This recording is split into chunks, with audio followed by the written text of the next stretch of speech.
Bring it back.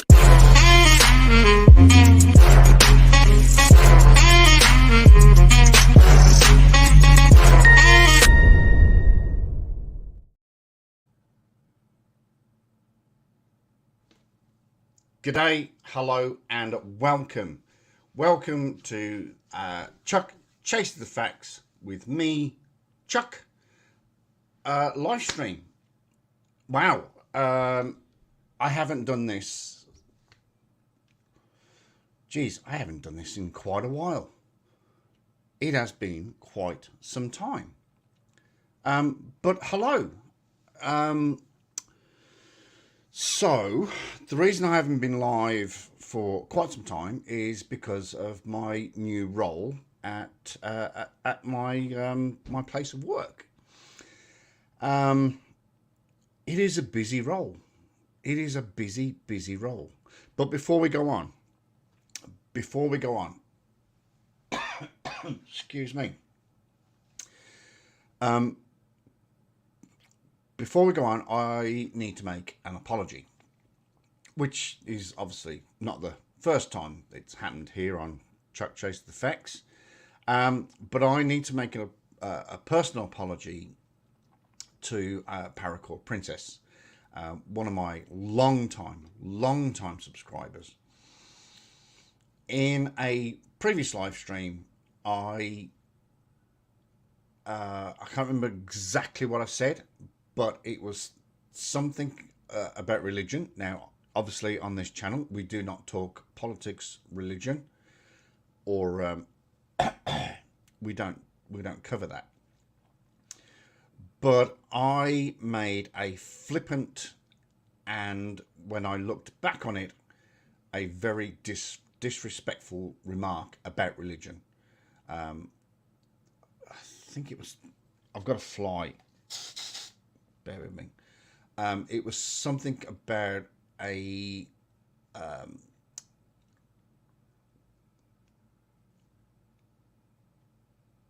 that was it. I says, God, you can fuck off, or something like that. So, whilst I am an atheist, I don't believe in religion. I don't believe in any religion. I don't believe in any something up there. But obviously people do, and I was very disrespectful with that remark. So I apologize. It's like being a flat earther.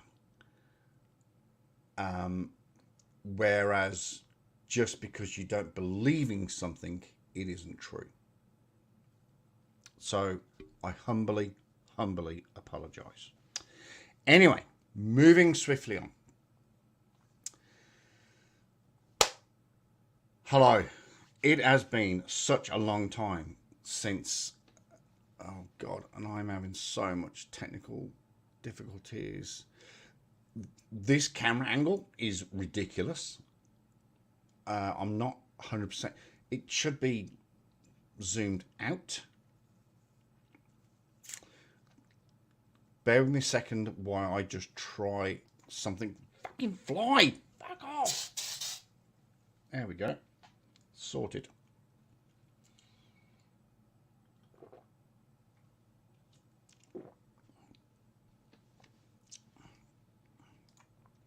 Now, I can't fix it. I'm not technical enough. Anyway, hello. Let's start again. G'day, hello, and welcome back to the channel. Thank you for joining me. It is very much appreciated. So the new role has kicked in, a set schedule has kicked in with shift patterns, and I am available now to stream at the moment for another couple of weeks on Sunday mornings. Well, Sunday afternoon, to be fair. It is 1:31 p.m. here in New Zealand, and it is great to be back. It is, seriously, it is great to be back. Just so much has gone on recently over the last few weeks. The person I report to now is the actual store manager, and oh, excuse me, and he sent me an email I think it was not last week, week before. It says your review is coming up. I want to sit down in the first week of May. I went, yeah, okay. Then I got an email from HR asking me to complete my 90-day review. 90 days. That's 3 months. I immediately ran upstairs and I says, I think you've sent me the wrong review to complete. You've sent me the 90-day. She went, yep. I went, I've literally been in this role 5 minutes. She went, nope. She says, you signed your contract on the 14th of February. So I've actually been, I have actually been in this new role for coming up on 3 months. I swear to goodness, it feels like 5 minutes. It's crazy. It's a great role. It's an absolutely fantastic role. I'm learning so much more about the business.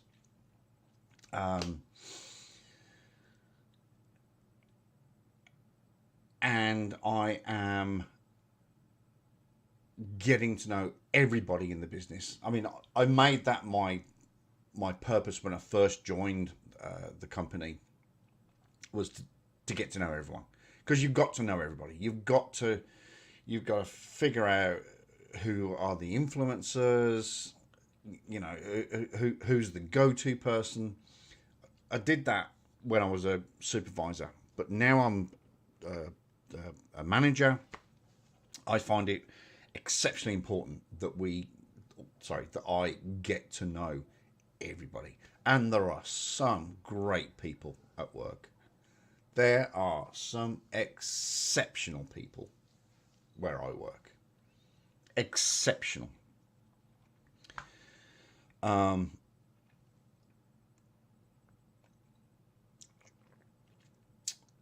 don't know if he's watching, but Albert, you are one of those people. Paul, if you're watching, you are one of those people. Love it. Absolutely love it. Anyway, Liz D. You tried to sell a car insurance sham? No. Or as they say in England, PPIs. PPI is the biggest scam in England. Has been for about the last, I think, about 20 years, I think. It started just before I left. When did I leave? I left on the 1st of February 2006, and it started just before that. PPI. Terrible scam. Terrible. Pat. Hey Chuck, how's the bottom or top of your world of the world? It is fantastic. Thank you, Pat. Thank you so much for asking. Really good to see here. And Agent Toots. Hello, Chuck. And all hail Liz Day. All hail Liz Day. Oh, I've still got that clip. I've still got it. Still got it somewhere. I'm not 100% sure where. But, right. So, what else were we going to cover off today? So, the role has kept me busy. I managed to put out a couple of videos over the last couple of months. They're not the best videos, if I'm honest with myself. I've drifted away from soft sits. I'm not 100% sure why. I think it's more because, and anybody that knows me will understand this statement, is that if a video comes out, oh shit, that reminds me, if a video comes out and I was about to do that video, then I would not make that video out of respect that someone else has done it. But with Flat Earth, it's so easy because there are thousands of people out there. Thousands. I just want to make sure, just bear me a second.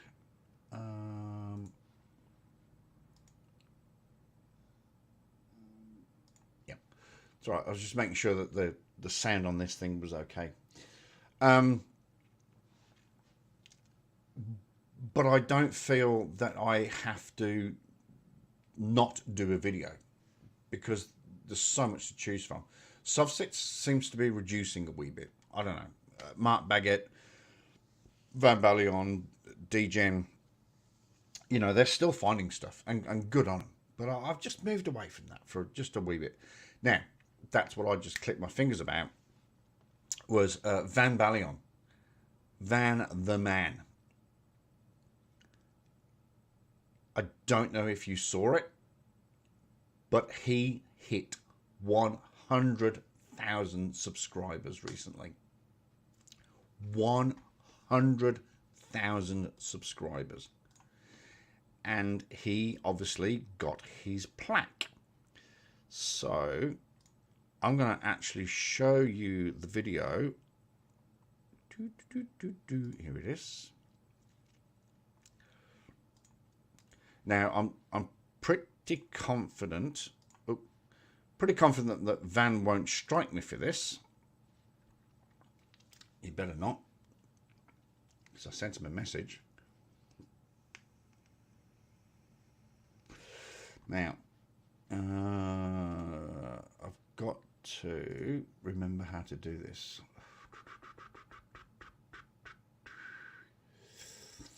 I think it's that one.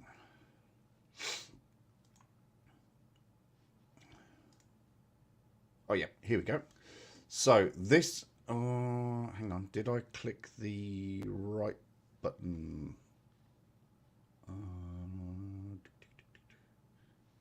It didn't ask me about the...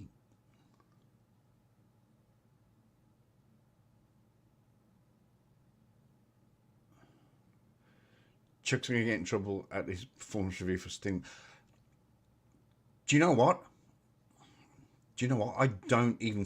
I actually go to the warehouse and I actually buy my own pens. I do, because this pen is a really nice pen. But I don't steal anything.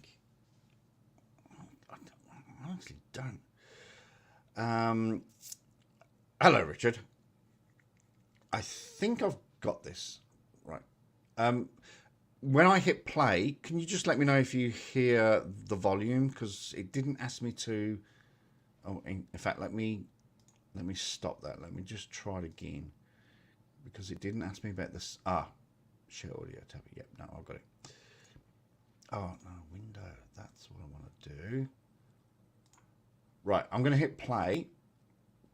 So can you please let me know if you can hear this? Thank you. Right, so this is take 2. I tried this a couple of days ago, but ended up partially doxing myself by leaving information on the packaging, which, when scanned, led to my name and postcode, which is not exactly the end of the world, but it distracts from the video, so I've removed all that now. So let's do this again. And yes, I've decided to do this from my car because, well, 90% of my videos take place in a car, so let's keep things consistent. Only my car window will be staying intact. Anyway, here it is, my 100,000 subscriber play button.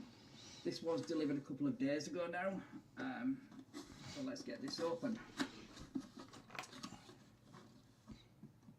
So here we have some protective foam.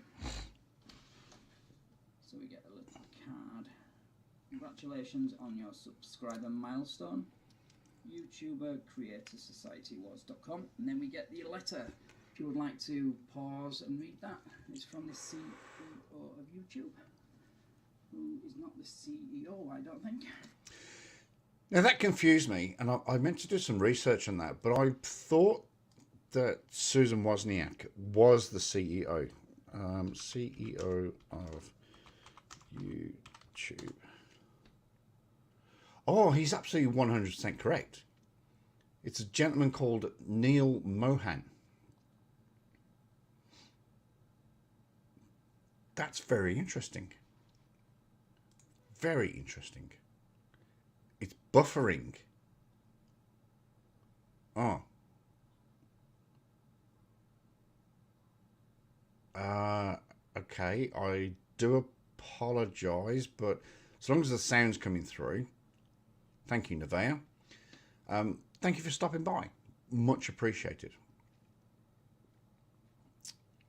I'm not 100% sure why it's buffering.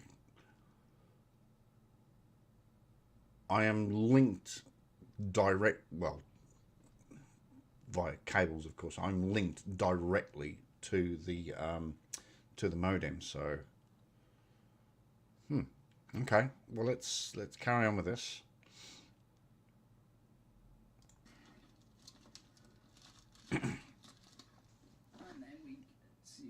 And Van the Man, if you are watching this, I hope you give me permission. Let's just get rid of some packaging.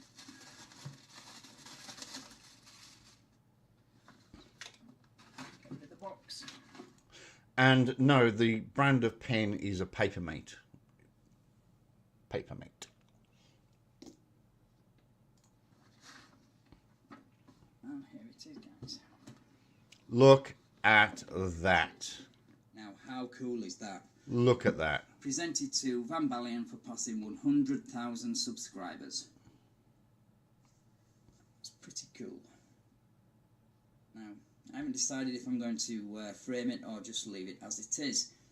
Either way, I'll share the results in a community post.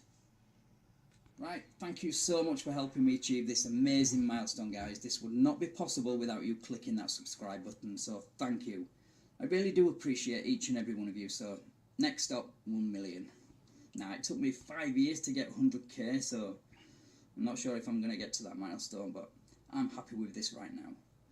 Right, thanks for watching, guys, and I will catch you in the next video, which should be out later today if I post this on Saturday. Well, congratulations, Van. That is all I can say. What's this? Well, yours is one of the few streams where people are being dragged and falsely accused of a bunch of crap. Oh, aren't. Yeah. So I can hang out without feeling noisy. No drama. This channel is purely no drama. No politics, no religion, no COVID, no drama. Four basic rules. That's all it is. All right, but thank you for commenting. Excuse me, terrible tickle. All right, Richard. Well, I hope you get that fixed. I don't think it's at my end. I honestly don't. But so now, what else was I going to talk about? I was going to talk about something else.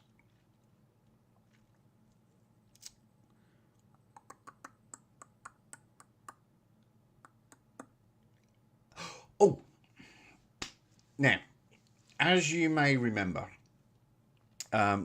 just over... Oh, chickens.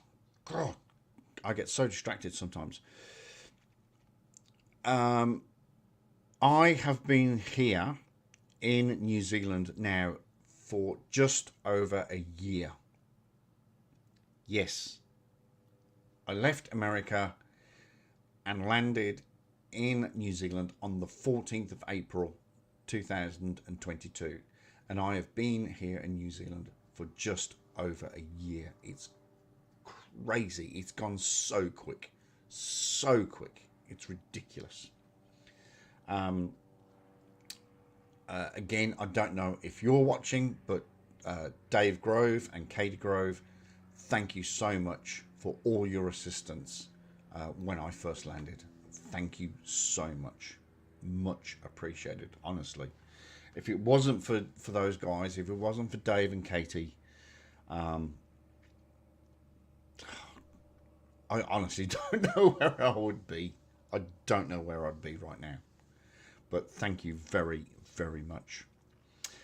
But since I've been here, I've managed to save a wee bit of money. Wages here aren't spectacular. Not as good as Perth.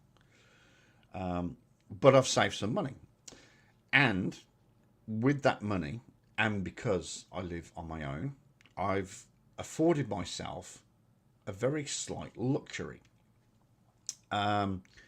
Which brings me to the next point, is the fact that just over a year ago, while I was still in America, in Iowa, staying with the Grim Reaper, of course, most of you will know that I was doxxed, and my full name and date of birth, well, you will know my date of birth anyway, but my full name was released to the public.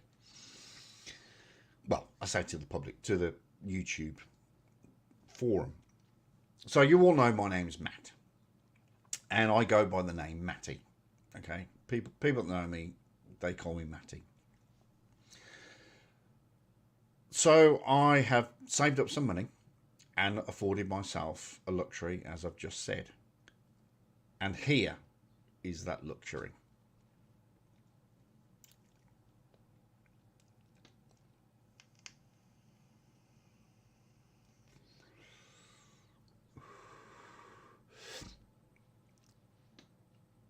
You are in the best part of the year. No.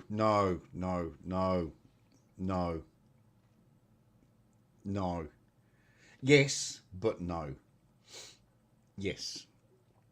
It is beautiful. No two words can describe that. It is beautiful. 3 words. But it's starting to get cold. It's starting to get really, really horrible and cold. For those who missed it, really?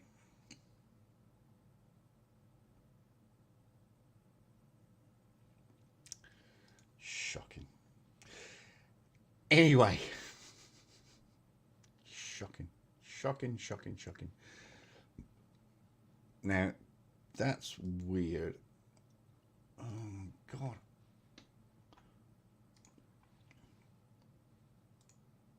Ah. That's where I'm going wrong. All right. So, obviously, my name is Matt. People call me Matty. So I spent a very small fortune on a personal plate for my car. Oop. No, gotta click that button. So that's me, very excited to get my plate.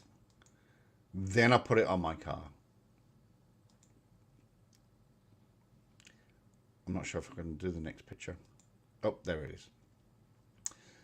So there is my personal plate. Birmingham City for Life, KRO. I'll explain KRO in a moment. And Fremantle Dockers Forever.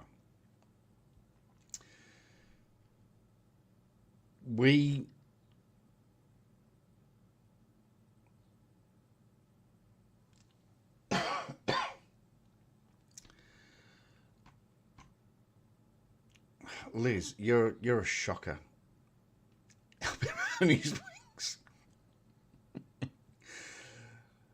So Birmingham City for Life. I was born in Birmingham.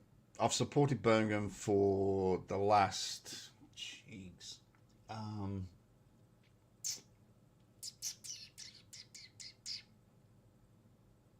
coming up on 45 years now. I think I was 8 years old when I first supported Birmingham.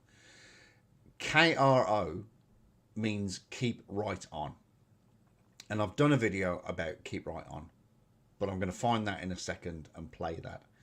And Fremantle Dockers Forever, that's when I lived in Perth, and that is their sort of motto, Freo Forever. The best thing about this plate is when I designed it, the blue of Birmingham is actually royal blue. And the Fremantle Dockers Forever is in purple. And Freo play in purple.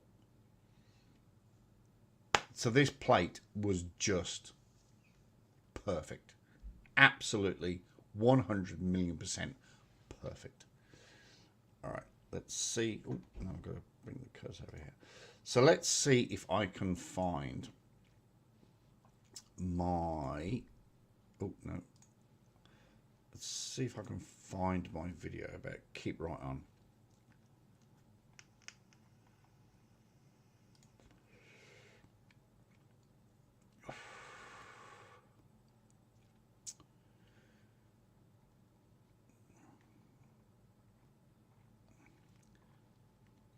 Geez, Richard, I think you might be right. I think I might be buffering because this is taking forever.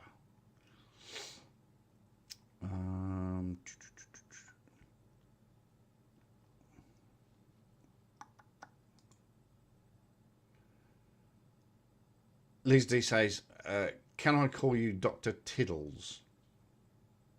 If you want to. Only if you want to.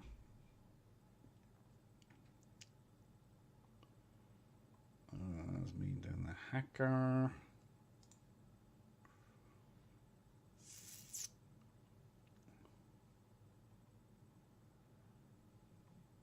Shit, I've made some good videos over the past.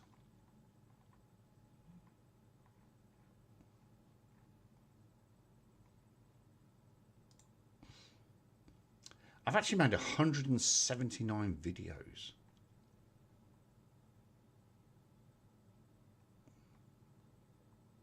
Here it is. Found it. I've made 179 videos. So this video is 44 seconds long. And this will explain. As soon as I get past the ads. Right.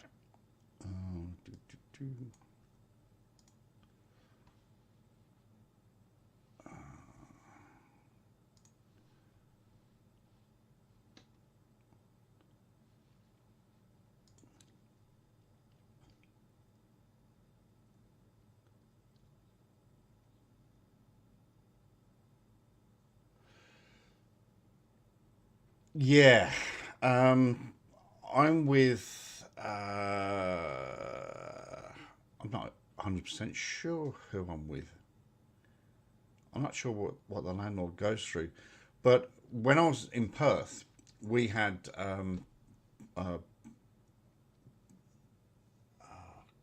geez, what was it called? Broadband. And the government rolled out broadband, 5G broadband across the country. Here, yeah, it's a little bit slow. It is a little bit slow. But let me... What's this? The entire... There was no such thing as a bitter cop. Live in Perth for 10 years and experience an average temperature, you know, of about 20 degrees, and then move to New Zealand. It's fucking cold. Trust me. Right. 44 seconds long. This will explain KRO.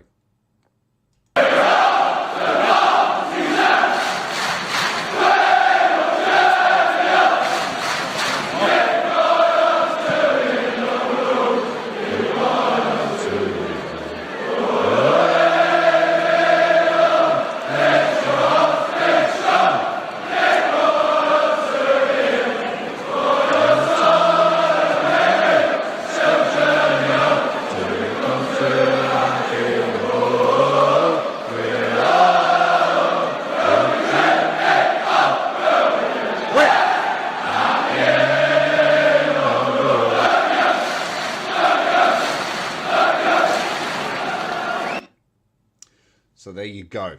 That is what KRO means. It's 3, keep 2, right 1, on. action. Stop My it. name is Malachi. Stop, I'm stop, 13 years. Stop. There we go. So that's what KRO means. Keep right on to the end of the road. Keep right on to the end. Though the way be long, let your heart be strong. Keep right on to the end.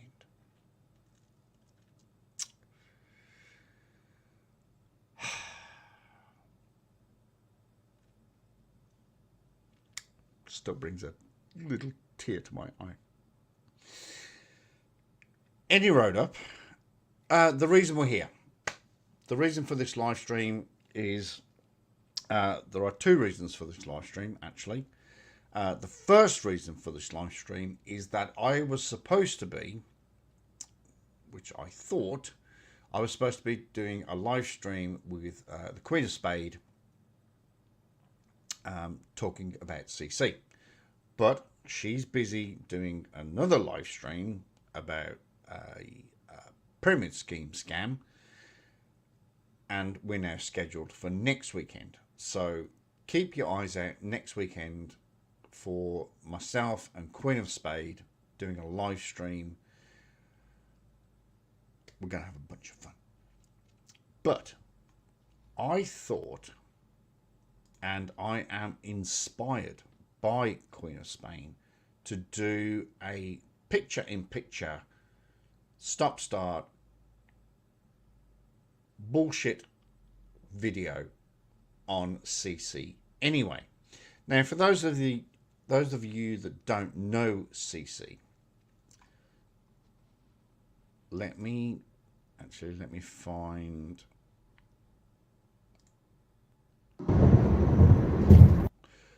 Okay, so CC is Chris from New York, Westchester County. Introduces his videos the same way every time, which I do admire. I really do. I also admire his hair. Now, well, hello there.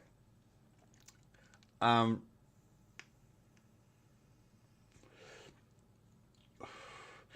picking that Chris is roughly the same age as me. He might be a bit younger. Now, I'm 50. What year is it? 2023. No, I'm 52. I'm picking that Chris is roughly the same age as me. Maybe a wee bit younger. But his hair is absolutely to die for. Let's listen to Chris as he introduces himself. Wrong one. Wrong video. Oops, daisy. My bad. My bad.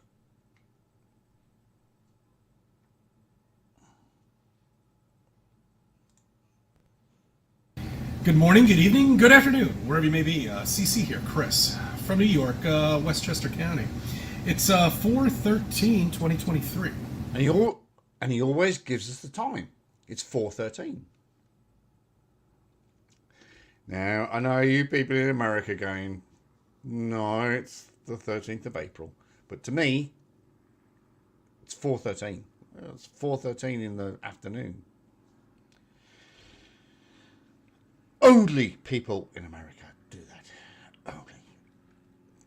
I'm not bagging you. I lived there for nearly 6 months. Just kidding. Right. So let's get back to the video that I wanted to watch. So we're going to go through.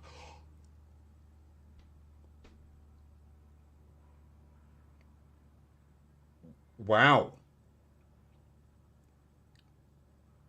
Wow. 4 special people just turned up in my chat.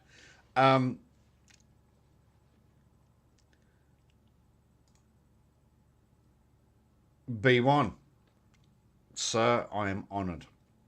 I am absolutely honoured to have you here. Pedro, it's been a while. Thank you very much. Yes, I did forget the year. No, well, I didn't forget the year. I'm trying to work out the year in relation to my birthday, because I was born on a 0. So I have to work out. So 1970. It's now 2023. So technically I should be 53, but not until October. And holy moly.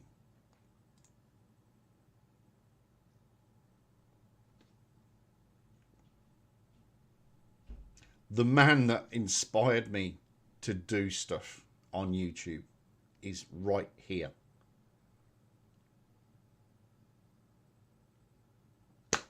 DGen. G'day, mate, as they say. Wow. Yes, I did forget simple math. Look, get over it. Get over it.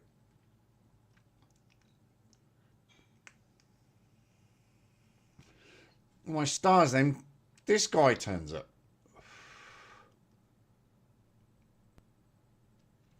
It was always you, PJC. It was always you. Wow, I am so honoured to have so many brilliant people here.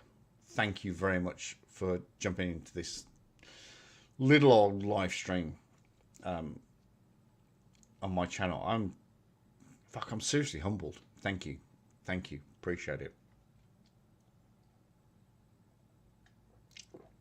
How's NZ? NZ is cold.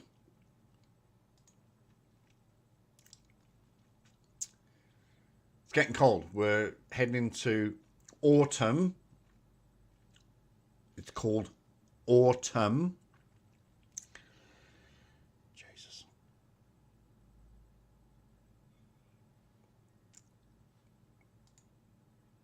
Hey, Chuck, went to the movies last night with my partner and they gave me a fez. You've got to put up a picture. You've got to put up a picture.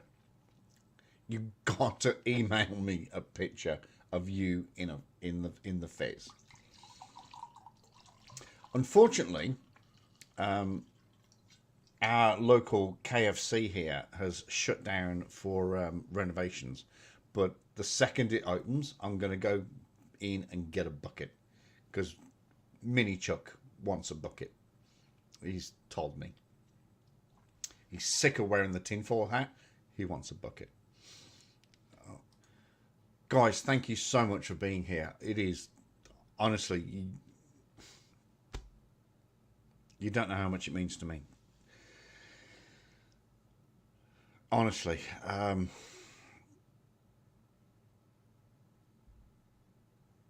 Thank you so much for being here.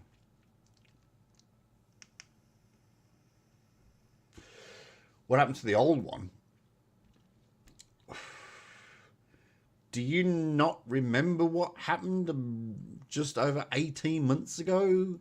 That I sold everything and gave everything away? Yeah.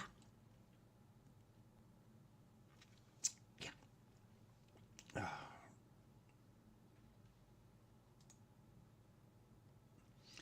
Moore's red fez symbolises the supreme height of practical wisdom and still detectives. Oh my stars. No, don't forget, DN, when I went to America, I went with my life in 2 suitcases. My entire life was in 2 suitcases.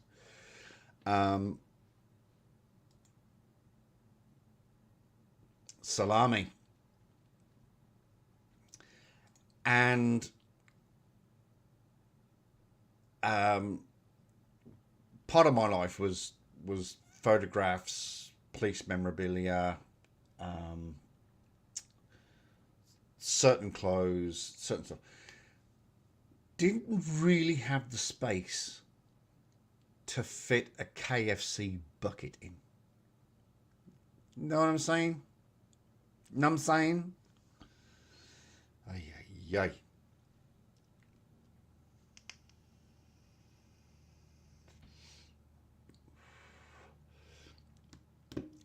God, I've got so many people in the chat that I hold in the highest esteem. It's ridiculous.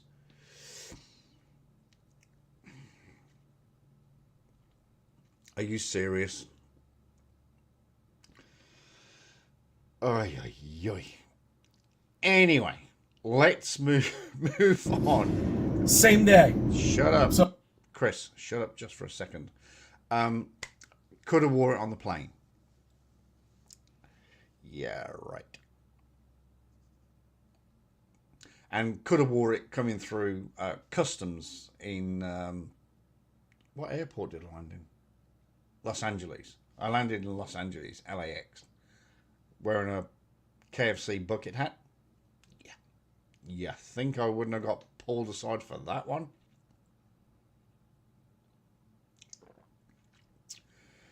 All right. So, we are here. We are here. If I do that button... Now, apparently you can move this.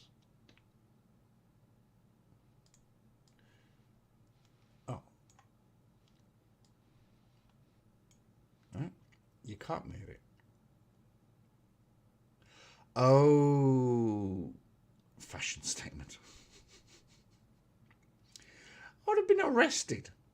I would have been arrested and detained even before I did what I did. There's been a lot of stranger things at LAX. I can imagine. All right, let's crack on with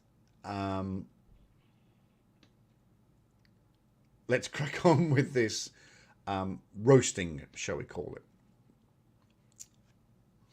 Now, we're just going to play this, and the first statement is ridiculous. So this is what you get when you're chemtrailed all day long. Okay, first of all,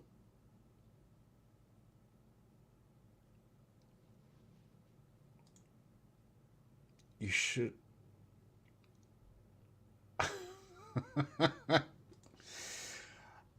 first of all, chemtrails don't exist. Oh, right, that's the end of the video. Right. Chemtrails are not real. Contrails are real, but not chemtrails. Chemtrails do not exist. You don't know this bloke?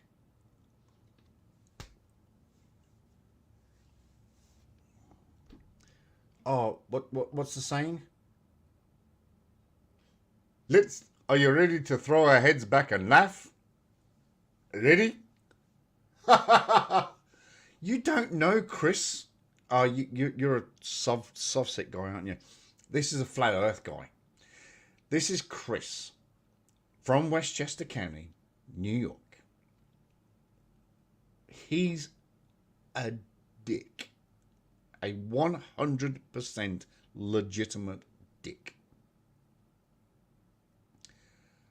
Everything is a conspiracy. Everything. No stars.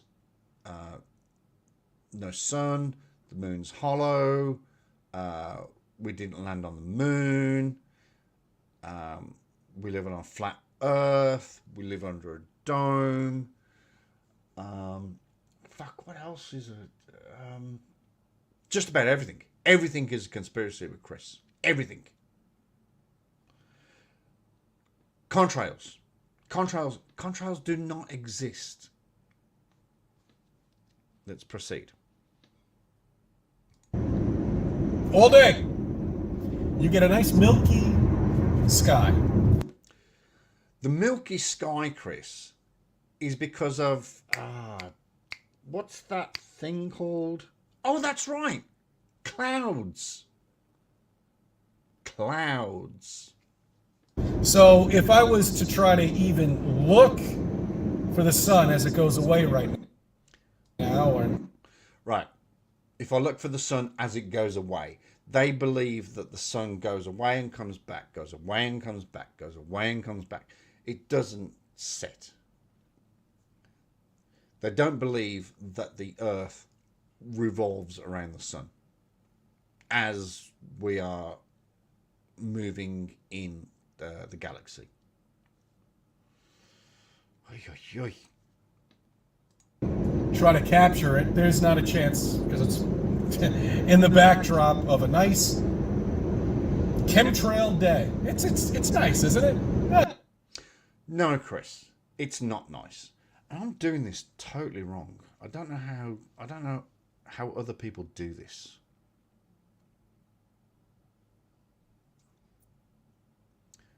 I don't know how they don't show that. Oh, I must talk to Queen. Yes, the sunrise is a conspiracy. Sunrise does not exist. The sun moves, comes towards us and goes away. It comes towards us and goes away. Because it does that on the flat earth. It just goes around and around and around. Sunshine and flowers. Hello. Hello.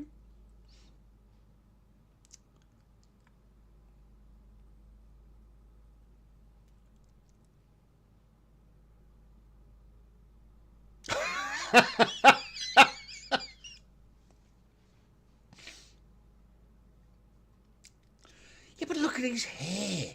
Look at his hair. Roughly the same age as me. Look at his hair. I'm so freaking jealous. So freaking jealous. That is true. That is true. But they... Oh, God.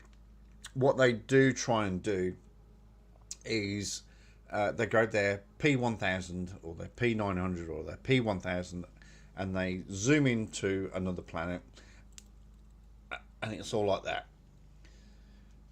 You're trying to zoom into a planet that is, fuck, I don't know, 30, 40 billion miles away. And it's doing that. Yeah, you need like a James Webb telescope, or go to Mexico, or go to Argentina, or go to somewhere where they've got an actual telescope that can zoom in that far. It's all about pixelation. It's basically what it's all about. Pixelation. Yeah, it's great. Yeah, but you don't see it. They're you know, those are just lines in the sky. They're there to, you know, protect you, shall we say? You know, sure. It's a Friday, and I'd like to give you a think about it Friday. Now, Chris puts out a video every Friday on his Friday, my Saturday morning, to give us something to think about. 2 words in the same sentence that should never be used. Chris thinking. Oops.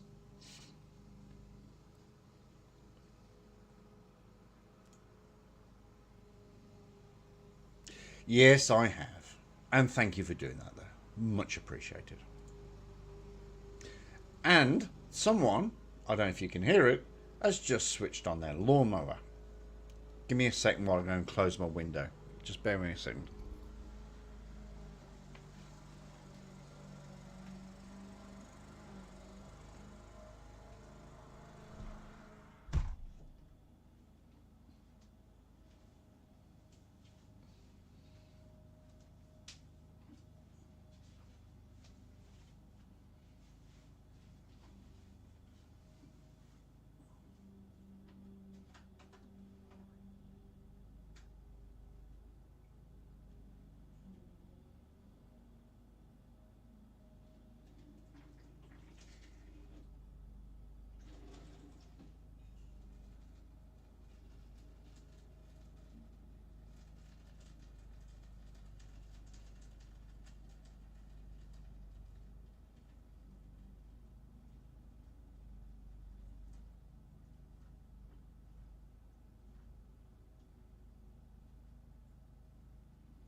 It is literally the neighbour just over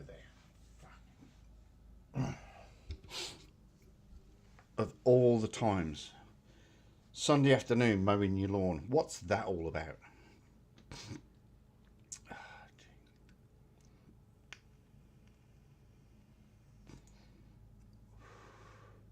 Sorry, everyone. Just go light a fire or something.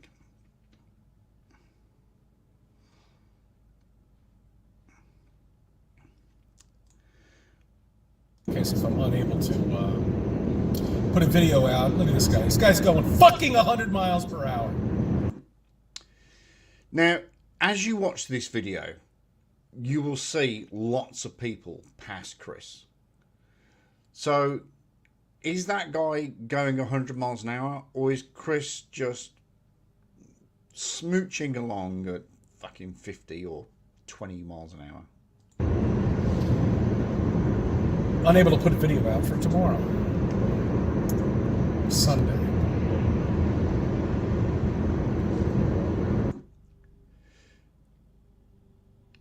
I just picked up on that there. He says, so this is Think About It Friday.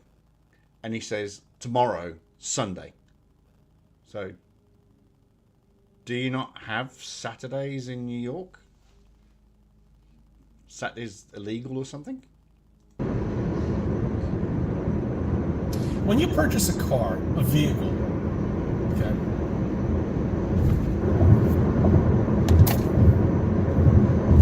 you don't look at a magazine and buy it, right? You need to see it. You want Years ago,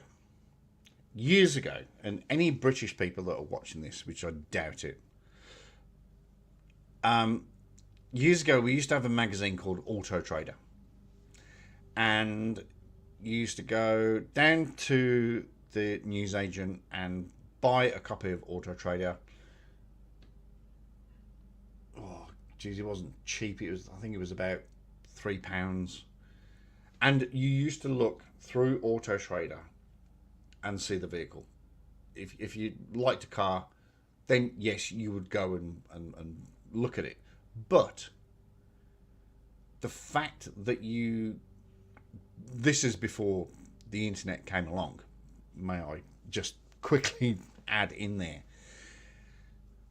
So we used to have a magazine, and you literally looked through the magazine. Oh, yes. Yep. Oh, that's a nice one, love. What do you think of that one? Oh, yeah. Oh, what about that one? Oh, look at that one. That's nice. It's cheap. Yeah, well, that'll work.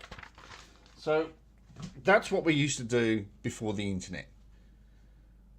We actually did used to look in a magazine to find a car.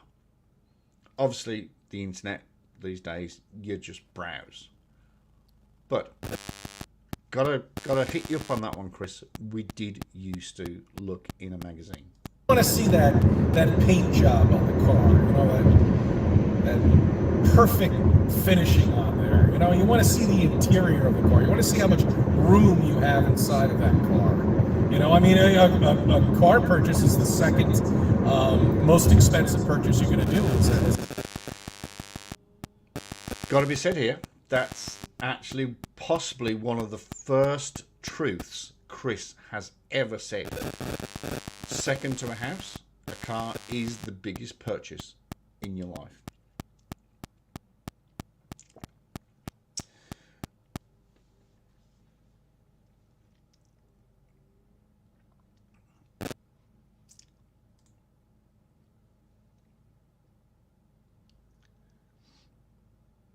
That's right.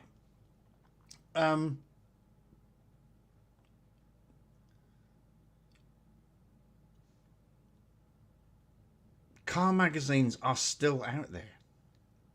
So,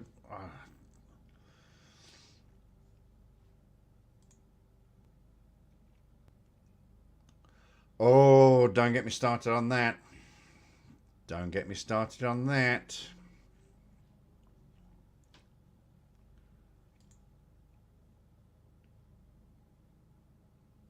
I don't even know what that means.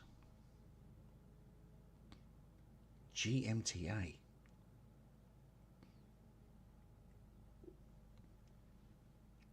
Grandmother Theft Auto? I don't know. G'day. Hello, Colt. Thanks for jumping in, fella. a household. So you really have to investigate this. You've got to find out what kind of car you want. Now, bear that word in mind.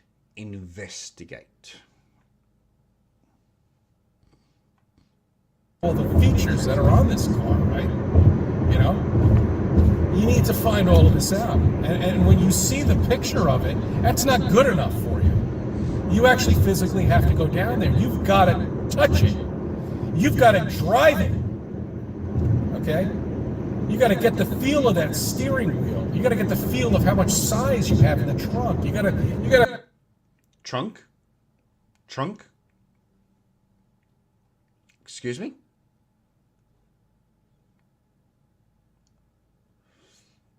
Excuse me? A car doesn't have a trunk. It has a boot and a bonnet. It doesn't have a trunk. Trunks are what you, I don't know, put clothes into when you're sailing on the Queen Mary. What? A trunk is what an elephant has. That's a trunk. What's he talking about? What's he talking about? look at the size and the leg room. You've got to see everything before you purchase that. Leg room. Could be talking about his wife. Not 100% sure. That vehicle. But it all began with a picture of that vehicle that you probably either saw on your phone or in a magazine. What about a computer? What about a tablet?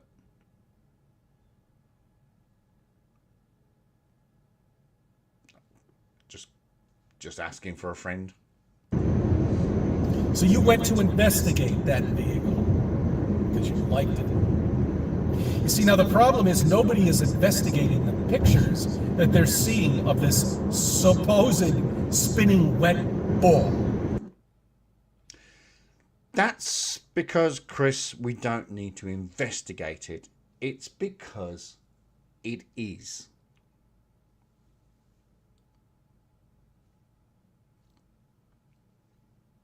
Why do we need to investigate facts? Established facts. Why do we need to investigate a car when it's a car? We don't investigate it. We just go and look at it.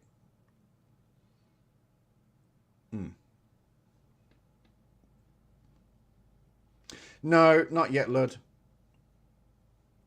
Not yet. Sorry. And it could be a while. So keep watching if you will.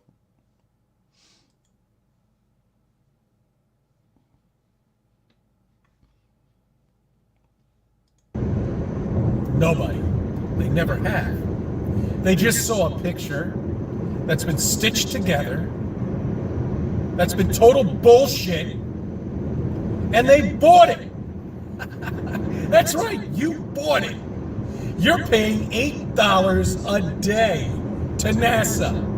$8. Out of your hard-earned money, maybe more. I don't know. I can figure out what the cost. Now, this is one of the problems with Chris. And unfortunately, I haven't actually done the deep dive on this about the total value. But I'm led to believe what NASA receives in funding compared to, for example, 1968, 1979 to today has been reduced by something around the 1,000% mark. Back then, yes, they received billions because JFK said we are going to the moon. So America, between 1962 and 1969, they gave NASA billions of dollars. Since then, it has dropped, and it has dropped dramatically. Absolutely 100% dramatically.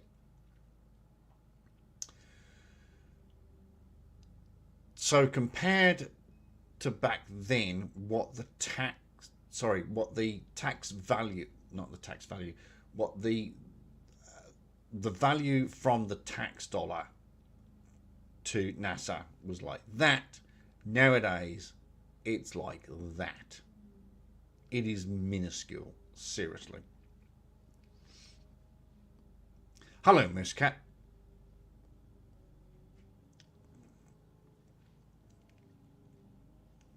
Computations are to that. Whatever it is, it's 52 or 57 million. It's probably up now with inflation. $60 million now a day. Who the fuck knows? I'm going to Google this shit because this is actually annoying me. How much does NASA get a day?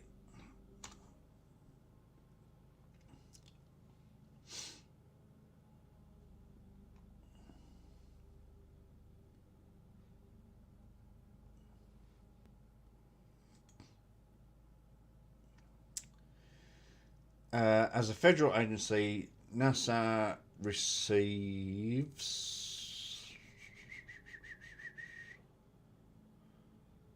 Okay.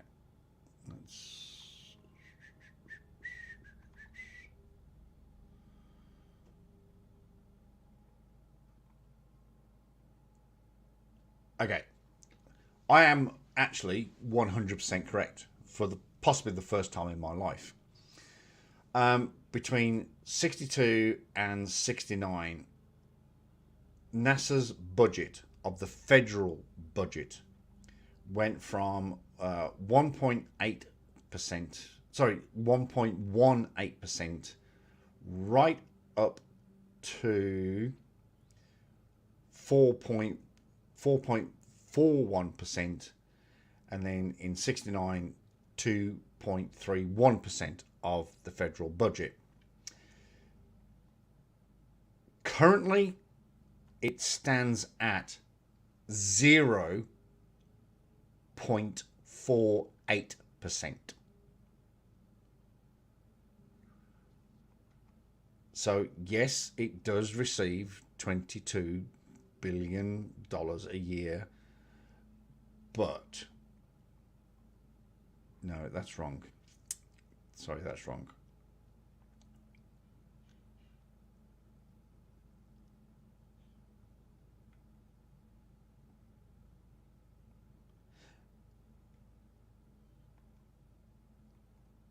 Sorry, it currently receives $22 billion a year, but that is still 0.48% of the federal budget. At its height in 1966, it received $5 billion, but that was 4.41% of the budget.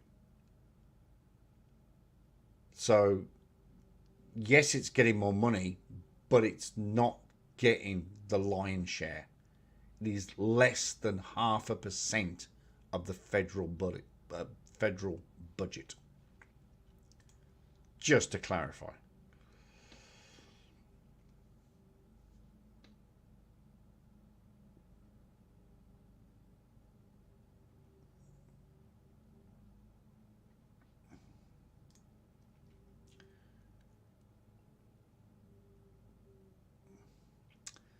Well, yeah, that's where all the money's going, because at the end of the day, sorry to hear about your wife. What's this? Slavic was supposed to fly back to the East Coast. Phones on my Penn State, but oh, well, that's not good news. Sorry, Moose Cat. Sorry to hear about that. So at the end of the day, the percentage that NASA receives has, like I said, between 62 and 69, it went through the roof. Obviously, JFK said, we're going to go to the moon. Which we did, by the way. That's not false news. Wrong. But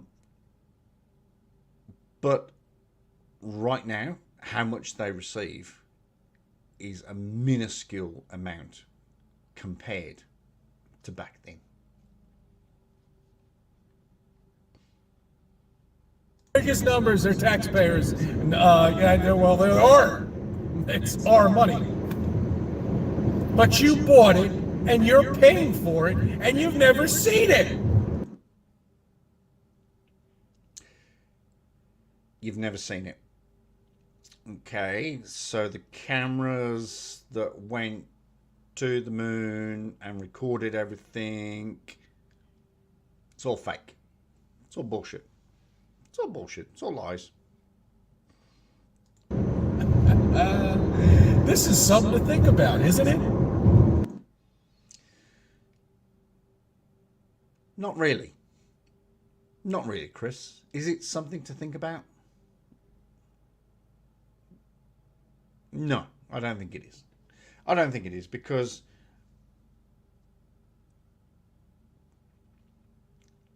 normal people know this stuff. So, oh shit. Hello.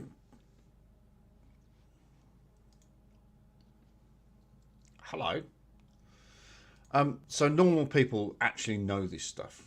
Well, I say actually, they. Yes, we have been taught this because it happened. It didn't not happen. Sorry, that's a double negative.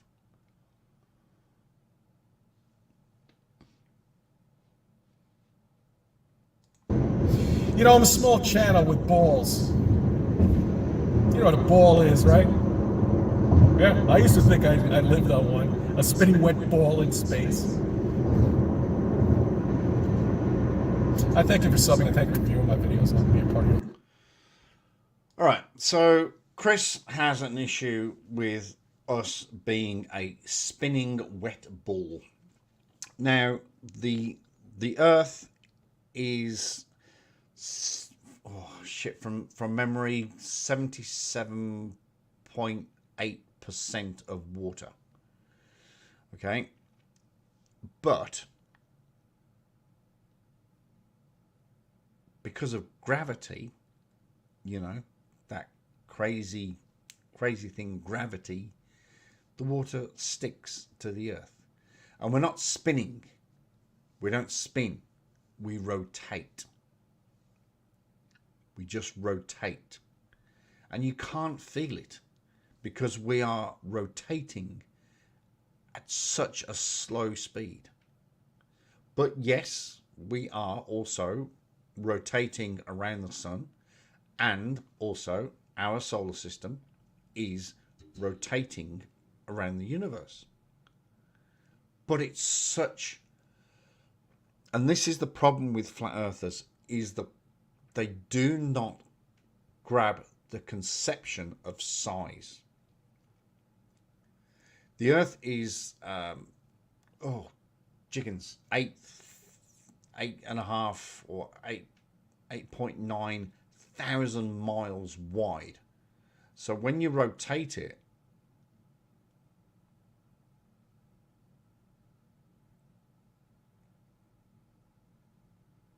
fuck, even that's too fast. Seriously. We travel at, ooh, let me bring that up. Video.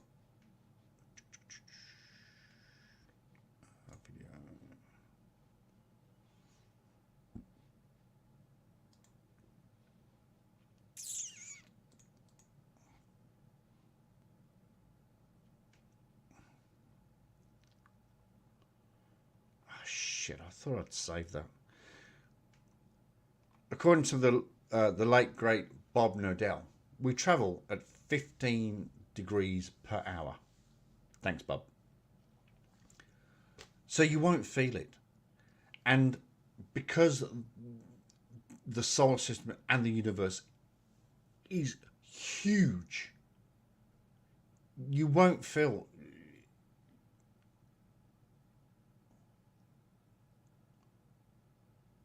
Even that's too fast. Even that's too fast. Ay, ay, ay, ay, ay, ay. What's this? I was born in New York City, but moved to... You've got to find Chris. You've got to find Chris. You can't miss him. Fucking massive head of hair. Driving a disability ambulance transport vehicle. You can't miss him. You can't miss him. Find him. Grab him. And call me. Seriously. You've got to call me. All right. I thought I captured that. Oh, hang on. Did I download it? Nope. Oh, there it is. There it is. It's there. Yeah, but if it's there, then it should be... Oh, where did I put it? Did I put it there?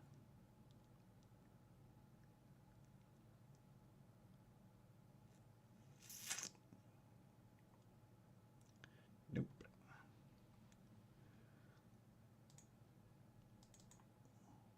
Nope.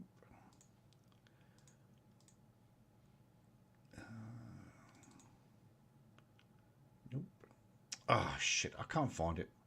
Anyway, doesn't matter. Doesn't matter. But we rotate so slowly, it's ridiculous. You just can't even feel it. Ay, ay, ay, ay.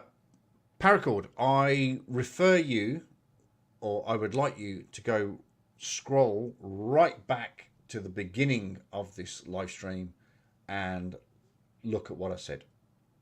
I'm not going to repeat it, but look at what I said.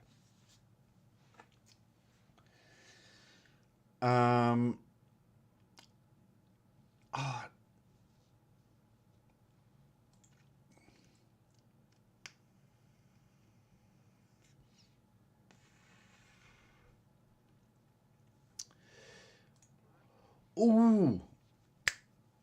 Okay. That reminds me. Thank you, Muscat, for that.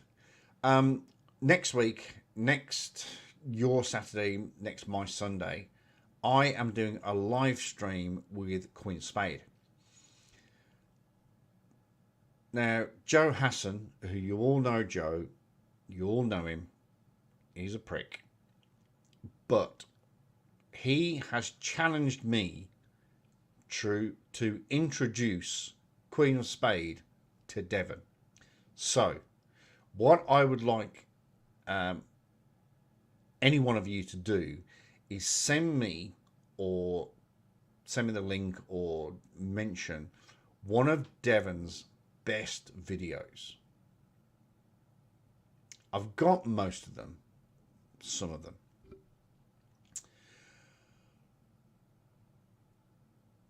But send me one of Devon's best videos that I can play for Queen of Spade to introduce her to Devon.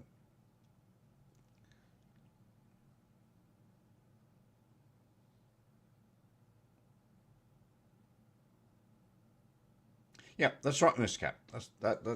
That's basically what I'm saying. We actually rotate, not spin. We rotate at 1,017 miles per hour. But you're right. It's so... The Earth is such a huge, huge object that we're just not going to notice it.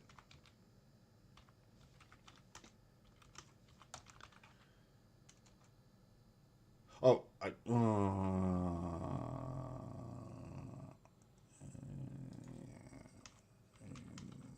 miles.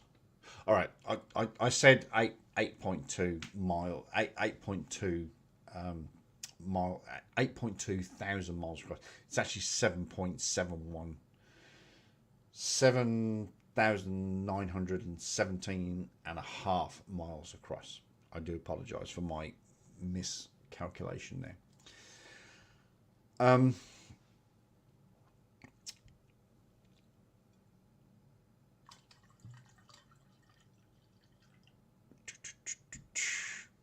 what else? Equatorial linear speed. No, it's 1017. Guarantee. You can take me to the bank on that one. You can take me to the bank.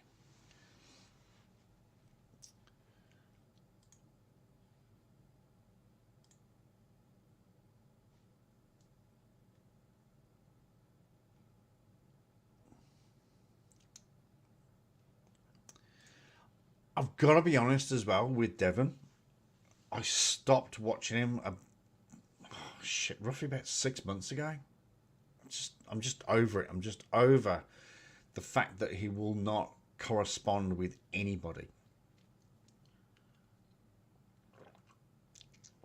I set up several sub accounts trying to talk to him, but all of them just get blocked. Even if you just say hello to him these days, you get blocked. So yeah, I think Devon's reached his he's reached his stop point. I don't know, I could be wrong.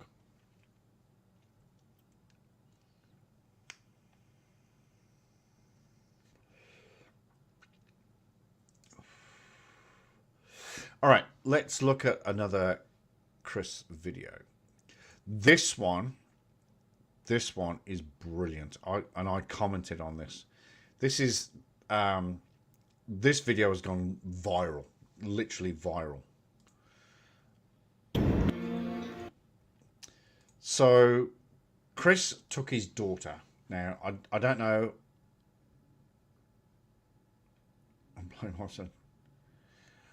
Chris took his daughter. I don't know how old his daughter is, but he took her to see the Mario Brothers movie. And whilst I applaud him for doing that,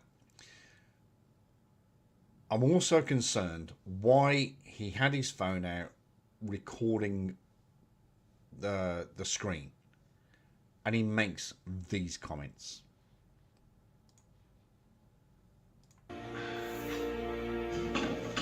Thinking about your brother? You never been a part of this song. Don't worry. We're going to save him.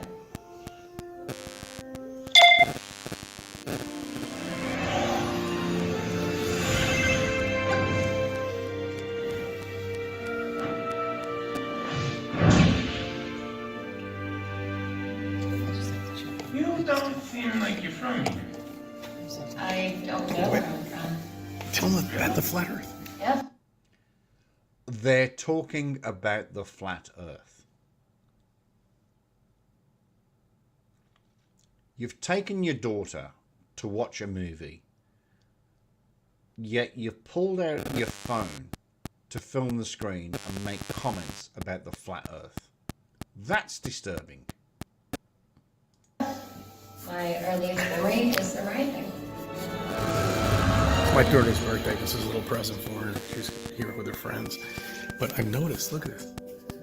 I was so lucky This they is the found me. Smurfs. Remember? This is the Smurfs. Does anybody see any blue here? Is there any blue? The Smurfs are blue. This is not the Smurfs. The Smurfs back in They took the me in. 80s. Raised me like one of their It's a own. movie, And Super Mario when I was Brothers. ready, But I've seen so many things that... they made me their princess. Oh, and they're ridiculing flat Earth, too. So, according to Chris, Mario Brothers, the Mario Brothers movie made by, let me double check that.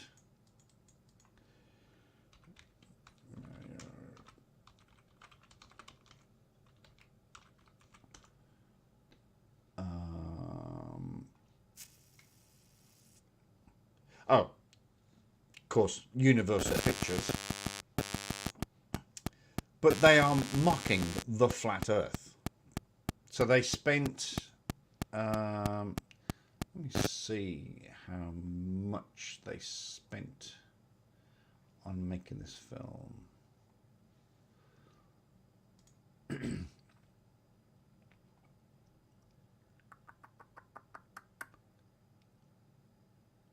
Okay, so they spent $100 million on making the Super Mario Brothers movie. But according to Chris, they only did it to mock the flat Earth. They have a disc in space. Maybe you Why not? They have a disc in space. Chris, it's a fucking movie. It's a cartoon movie. It's a children's movie. Just to stimulate their fantasies. It's not real. It's not real.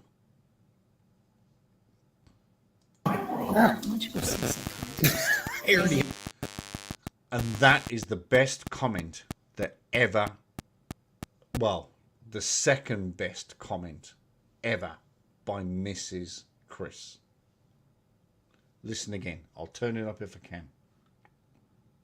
Disc in space. Maybe you Why not? Why don't you go and see a psychiatrist?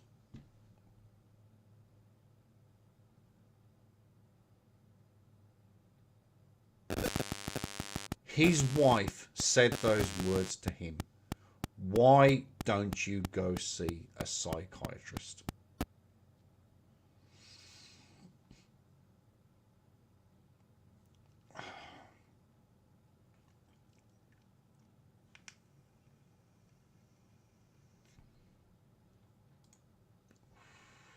All right, we'll just pause and go back through the comments. Illegally recorded the movie, real not, absolutely, 100%. Absolutely not.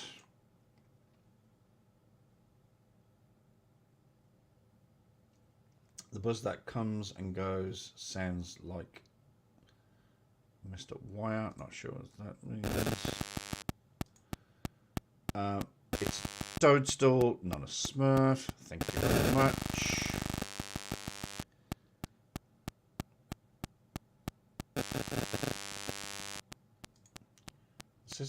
What's causing the buzz and popping on your audio? Are you getting... No. My phone's here and it's... Oh. Right, it's on silent next... It's on silent next to the microphones.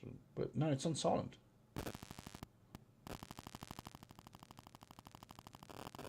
Rule number 1.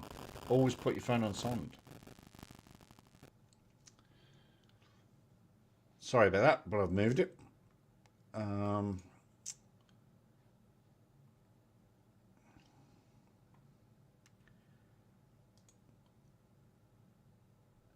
No, please go now. Just go back to the first 3 minutes. I would appreciate if you do that now and let me know what you think. Thank you, Binary. Thank you very much. Much appreciated. There was a good comment there. And Mario brought Mario into the 3D world. That's another thing that flat earthers can't grasp or comprehend. Is they always think of everything in 2D. So when you watch videos of flat earthers, they're drawing on paper, they're drawing it up, or they're holding this, and they're going, well, this is no. You've got to comprehend that real life, the world, is in 3D. We are 3-dimensional. Hence, rotation and things like that. Not this. This. Oi, oi, oi. Unfortunately, she has.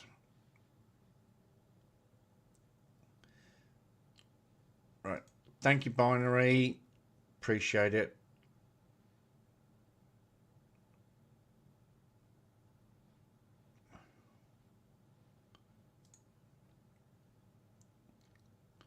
I know, it's my first live stream in quite a while, and I quite literally have forgotten what to do. But rule number one is phone on silent. And don't forget, you're talking to me.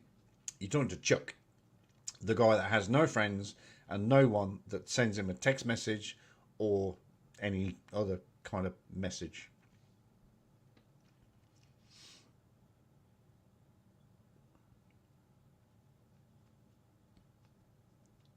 Oh, Sean's here as well. I am so honoured. Oh my God. I'm so honoured to have so many great people in my stream. You are all wonderful people. Honestly, you are all wonderful people. Thank you very much. Thank you so much. Geez, I've had Degeneration Nation, Binary, Agent Toots. I've now got Sean here.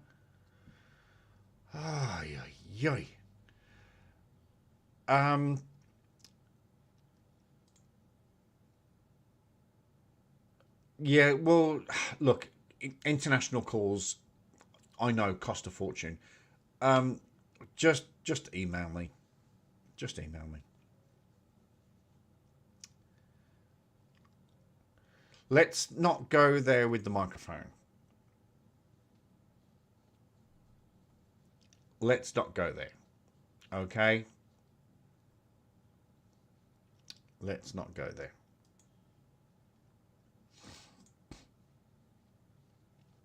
Sean, my friend, hello.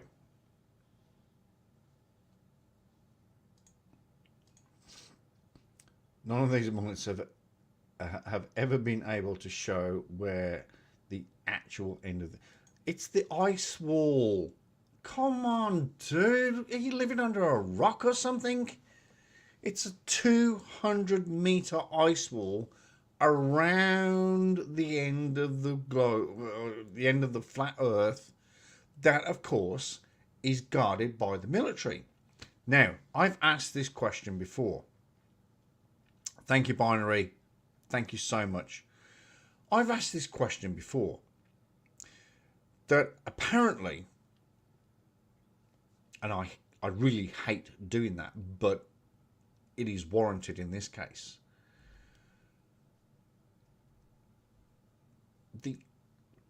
The flat Earth is guarded by 200-meter high ice walls. Now, and they say it's guarded by the military. Now, my question is, first of all, whose military? They just say the military. But whose military? And if the military, I've got to do it again. If the military are, let me go big screen for a second. If the military are stopping you from going to the ice wall, all around the globe, all around the flat Earth are countries. Australia, South Africa,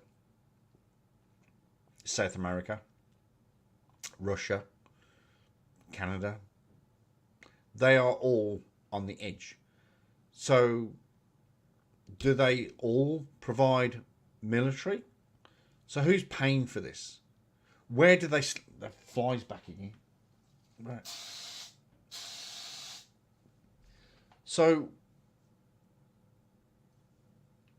who pays for the maintenance of the boats? Who pays the wages for the sailors? Who pays for the who pays for provisions? Who pays for fuel? Where did he get the fuel from?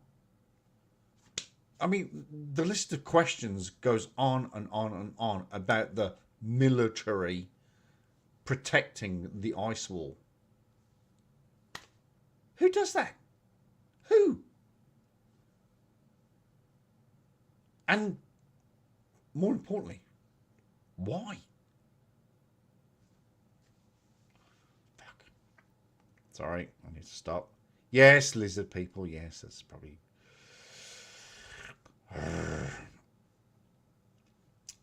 Right.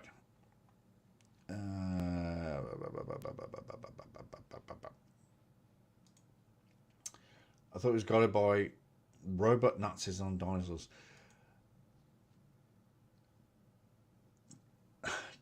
Ooh, don't even go there with that one. Apparently, in 1944, the Nazis met with aliens, funny enough, on Antarctica, which kind of disproves the flat Earth. And the aliens met with the Nazis to talk about moving to Mars. So apparently the Nazis now live on Mars. Right? Right. Right. So don't get me started on that one.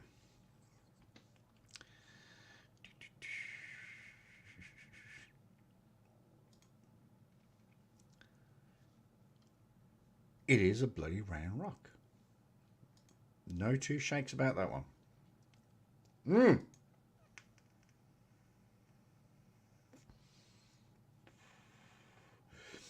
The only problem with that one, Lud, is that they've only got little wings, so they can't actually hold.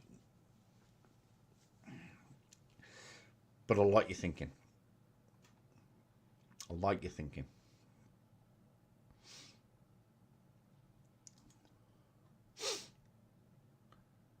Where are my freaking sharks with lasers on their heads? It's the next thing.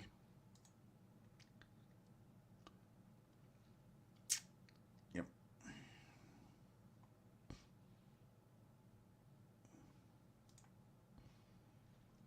What's this?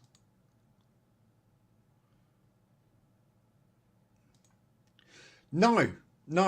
You see, this is the problem with flat earthers as well. Is we have 8 other planets in the solar system. They're all round. They're all balls. Honestly, I hate doing this. But all the other planets are balls. But somehow, after the Big Bang, when, the universe was created and our solar system was created, somehow we got missed. We got passed over. 8 other planets. Oh, sorry, not 8 other. 7 other planets all got made into spherical balls. But somehow we got missed. Because we're flat. I don't know.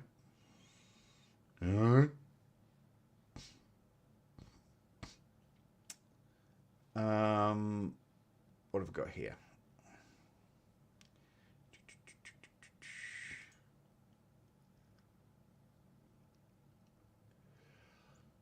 Oh, Struth. Oh, Struth.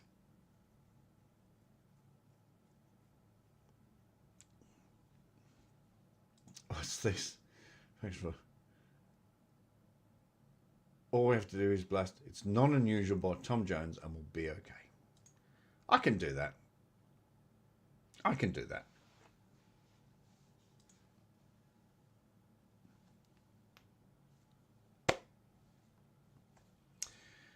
I can do that.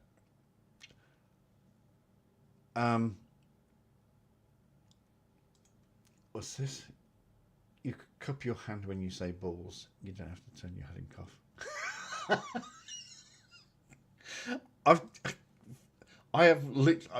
For some reason today, I woke up with a little tickle in my throat, and I've still got it. I can't get rid of it. So I did both, if that makes you feel any better. I did both. Ay, ay, ay. Yes, 7. I corrected myself. I said 7. Pluto. Oh my God, I've just made up a new planet. Pluto was demoted, unfortunately, to a dwarf planet.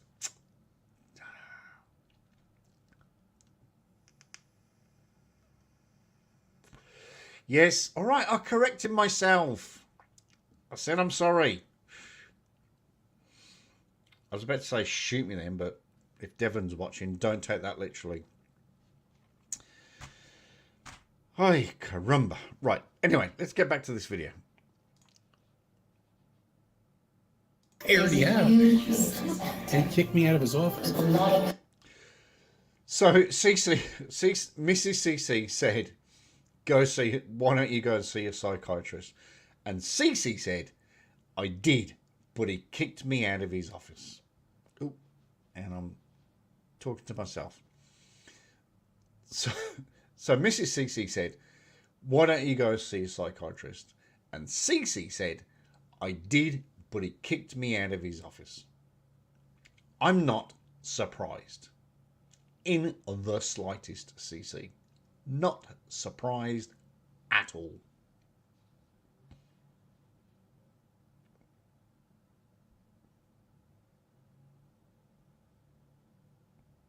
Thank you, Miss Cat. Thank you for jumping in. Really do appreciate it. Honestly, I really do.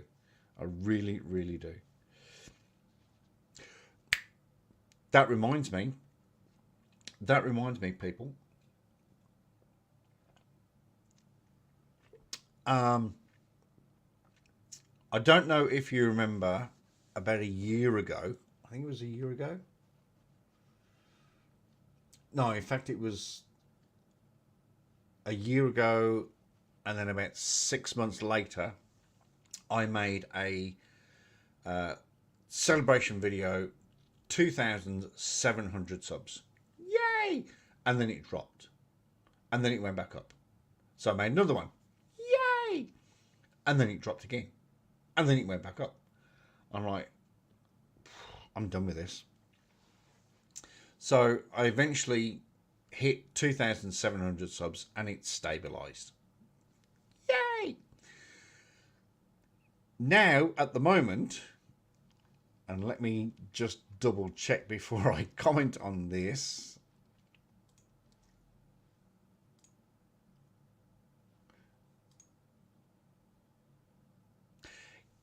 Yay! We are now at 2,754 subscribers. So we've passed the 2,750 mark. Yay! So thank you very, very much. Thank you. I say this all the time and it sounds flippant, but it's not. Every time I say it, I well up inside. But thank you very much. It is very, very much appreciated. Honestly, please believe me when I say that. It is appreciated. It just makes me feel really good inside. Honestly. Thank you, Paracord. So we are now firmly over 2,750. That means we are only 246 subscribers away from 3,000. My goal by the end of this year is to hit 5,000. That's what I want to do. I really, really want to get to 5,000 subscribers by the end of this year.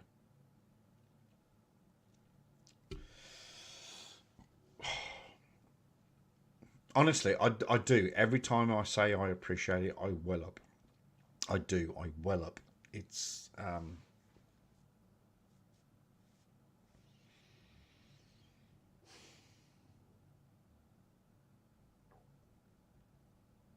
3.5 years I've been at this. 3.5 years, just over 3.5 years. But this year we have got to get to 5,000 subs. I don't know how I'm going to do it, but we're going to do it.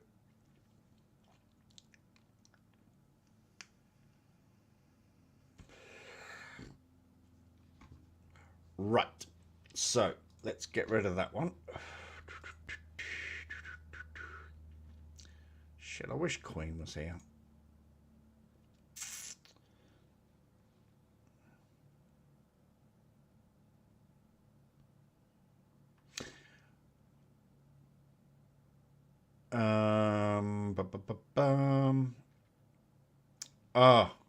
So CC talks about gravity. He's always talking about gravity.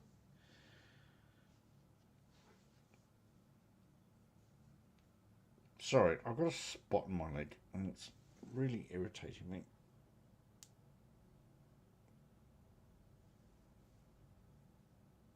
All right, fixed.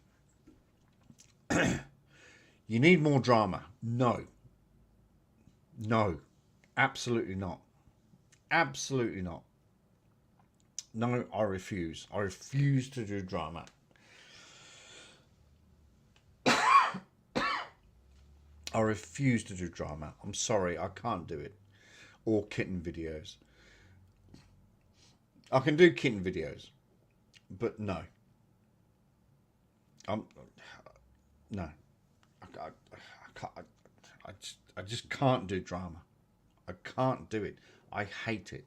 I hate it with an absolute passion. Seriously, I hate it with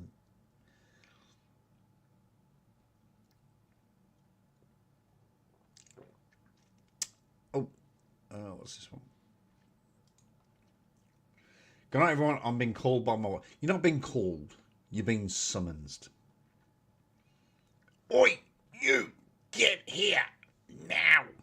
That's what's happening. But thank you very much. Thank you very much.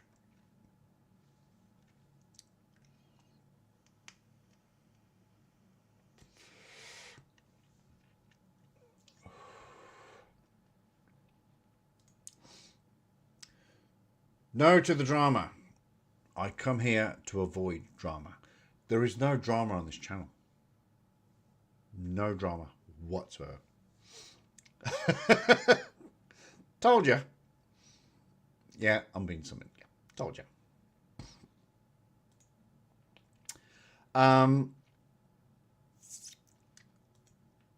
Oops, wrong one. Oh no, hang on. That is the one. Yes, I do need a psychic. I used to have one. Some of you know who she was. No, actually, I'll take that back. I take that back rapidly. She was the main one. I was the psychic. So, but yeah. But, oh. Out of interest, out of the 8 people watching, and I appreciate all of you, trust me, I appreciate. Out of interest, would anybody like to come up? All right. Let's go to another Think About It Friday. Good morning, good evening, good afternoon, wherever you may be. CC here, Chris from New York, Westchester County. It's 3:31:23. It's 3:31.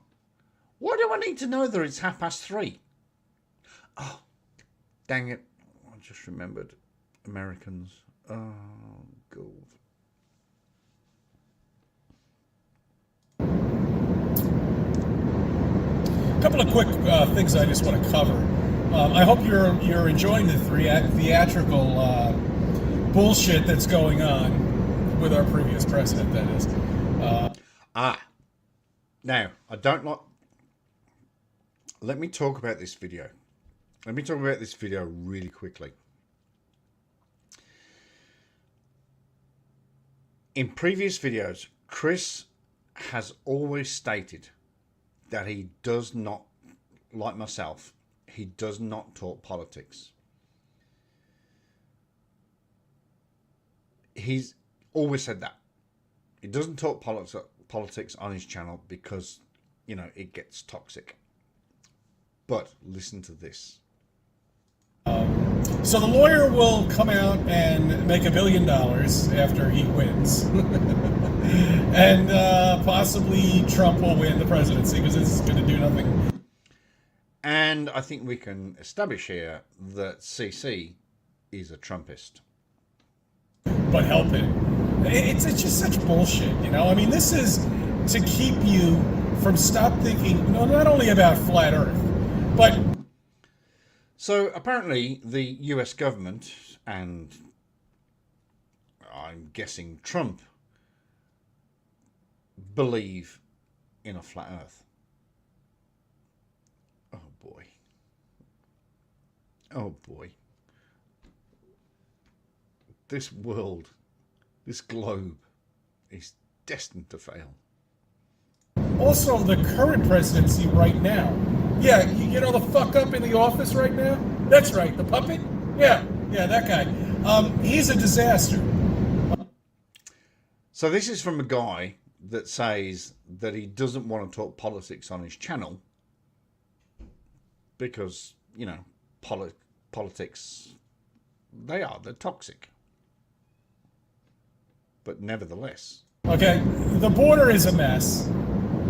They don't seem to be talking about that anymore, and I brought this up before. Nobody seems to be talking about it at all. Cartels are coming through. Now they're saying the Chinese, oh yes, this is with World War III. Check this out, guys. This is the prediction of World WW3. Right. So, apparently, World War III is going to be started by the Chinese. This guy, seriously, is a freaking joke.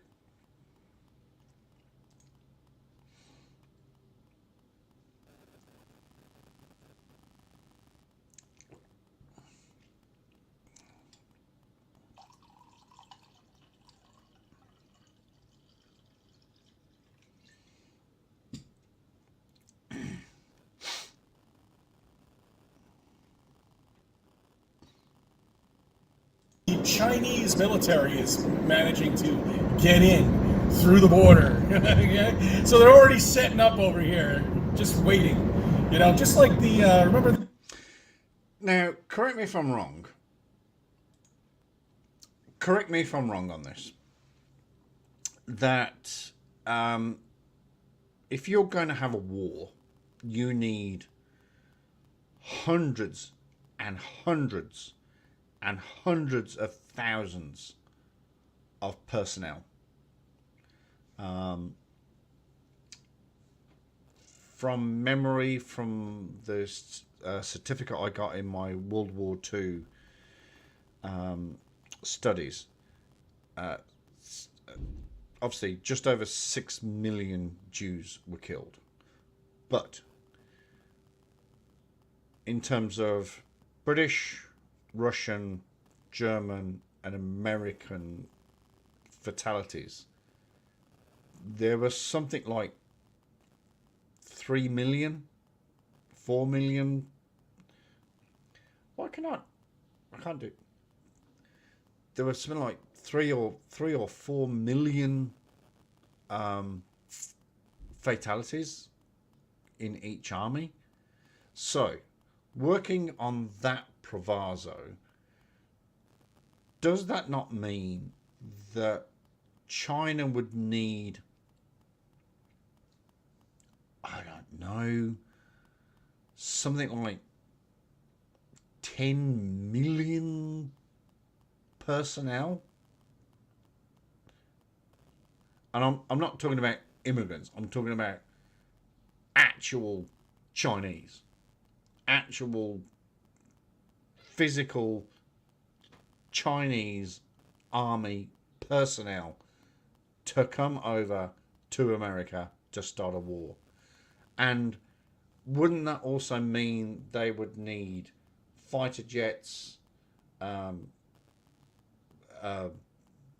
tanks, bazookas, missiles? How would anyone not pick that up? Even the TSA would just go, it's a bit weird. What's weird? Well, 10 million Chinese people just turned up with, you know, tanks and armoured personnel.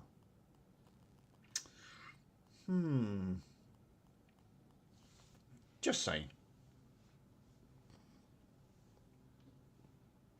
And Turks.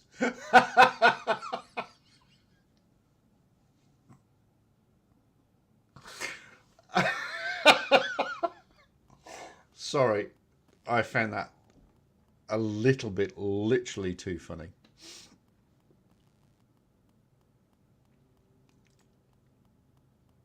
And Turks. Do I have to go and get the fez? Do I have to get the fez? No. Stop it. Stop. Oh, that was a bingy bing. It was a Outlook bing bing. What's this? We are insulated from invasion by the oceans. Fun fact. Well, you know, it's true.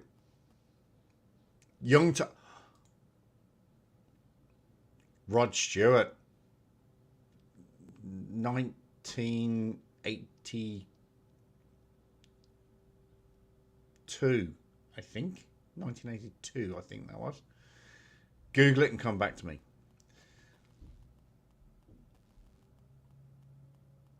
Yeah, Rod Stewart. Yeah, I think roughly about 1982. Anyway, let's carry on. The aliens from what was that movie with Mel Gibson?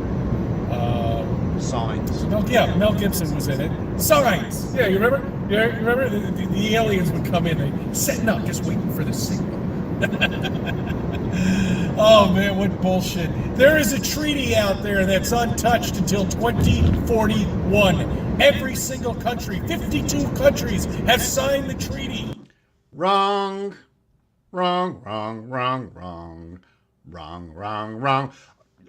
Lord, I was thinking 78. That was my initial reaction, 78.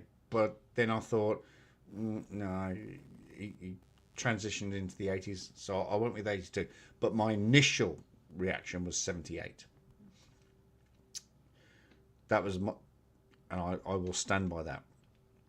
So that comment there, that misguided, stupid comment, Antarctic.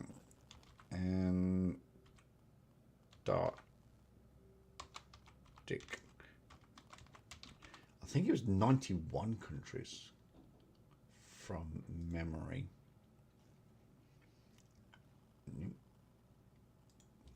Treaty.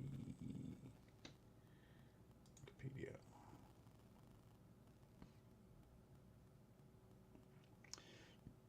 No, sorry, I stand corrected. 56 countries. Let's just go back. Sorry, Chris.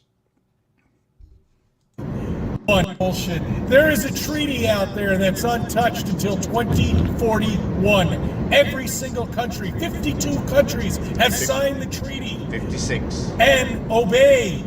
You cannot build, you cannot drill, you cannot go down to Antarctica. Okay, where do I start with that comment? First of all, it's called Antarctica. Antarctica. Antarctica. And you're absolutely right, Chris.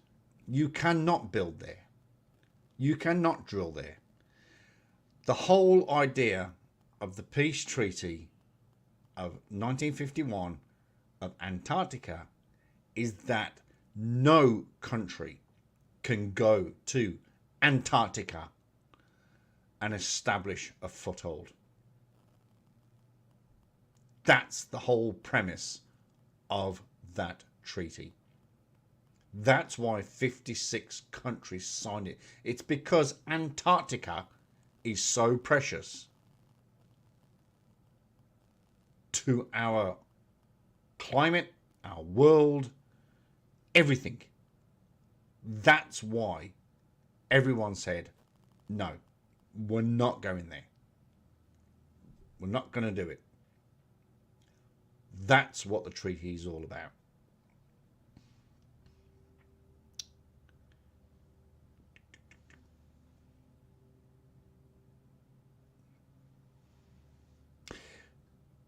Oh, okay, Lud. Oh, it was after. Yeah, I knew he was in the faces.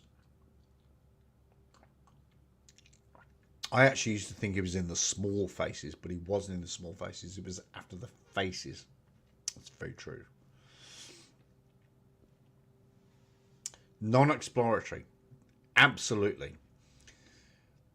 The treaty was signed so that no country, no nation could go there and do exploratory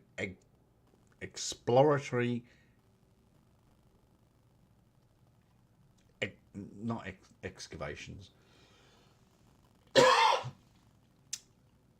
Basically, no country could go there and drill, looking for oil and gas and all that malarkey.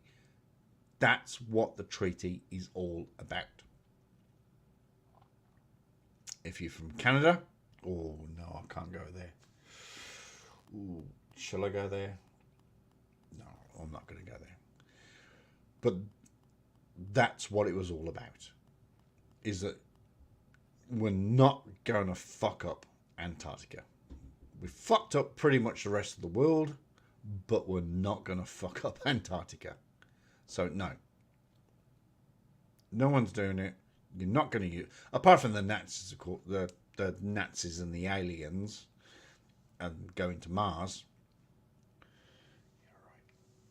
So that's what the treaty is all about. Okay, so get over that, Chris. Get over it. Seriously. Exploitation. Thank you very much, Pedro. That's the word I was looking for. Yes, there are bases there, and there are. Fucking hell, cough. There are bases there. There are. There are no two shakes about it. But it's all about, it's all about weather, climate change. It's all about that stuff. It's absolutely fudge all to do with drilling, looking for gas and oil. It's just, oh, fuck me dead. I mean, fudge me dead.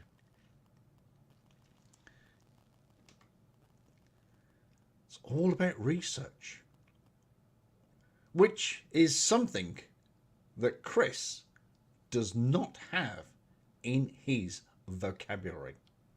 That's a fact. That is an absolute fact. That is a bill that was passed from 52 countries. Wasn't a bill. Wasn't a bill. It's not just about America. Sorry, Chris. Sorry, American viewers. It wasn't a bill. It was a treaty. All around, guess what? The globe. It was a treaty, not a bill. Every single country here is in agreement with it. Nobody has broken that. You're telling me they're going to start a World War III? My ass. Bullshit. Garbage. Nonsense. Fake news. Horseshit. That's right. Horseshit. That's what I... Horseshit. Not just bullshit. Horseshit. Have to say.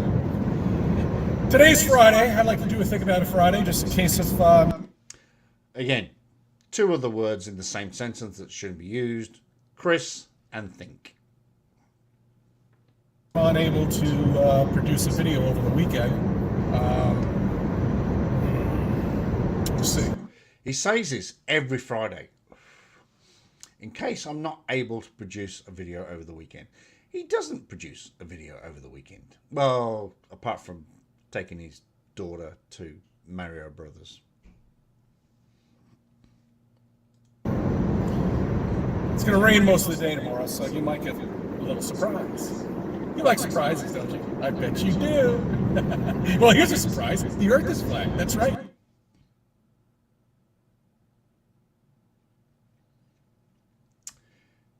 Here's a surprise, Chris. The Earth is not flat. Surprise! And the sun and the moon, they don't exist. They're not what you think they are. The sun and the moon do not exist. For fuck's sake.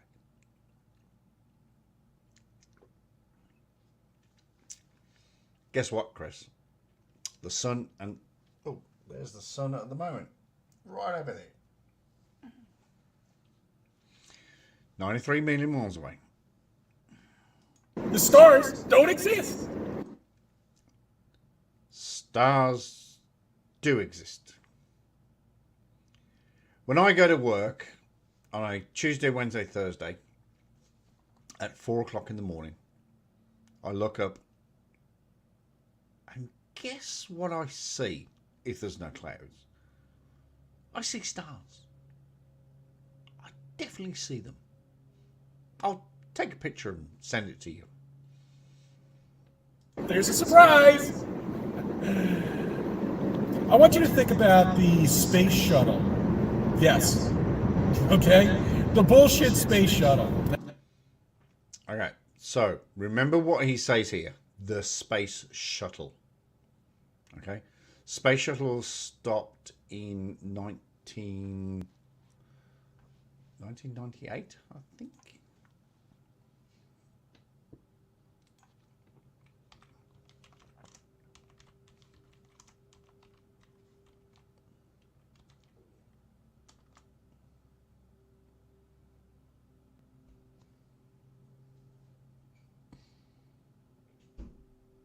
Oh, geez, I stand corrected.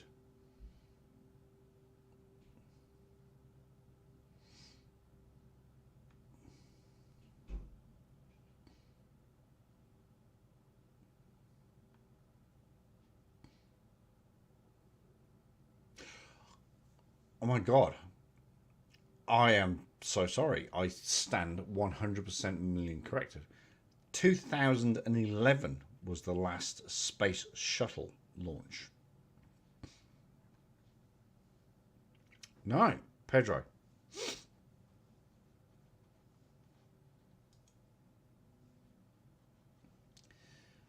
Unfortunately, Paracord, that's not actually a surprise. It's not a surprise. It's a well-known fact. No. Why I thought 1990... No, it's 2011 was the last space shuttle.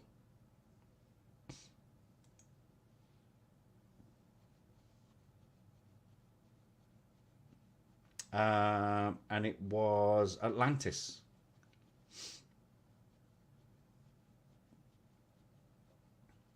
July 8, 2011, Atlantis was the last launched space shuttle. Anyway, let's carry on. That supposedly went to the moon. Now, this is... Let's go back and listen to that whole sentence.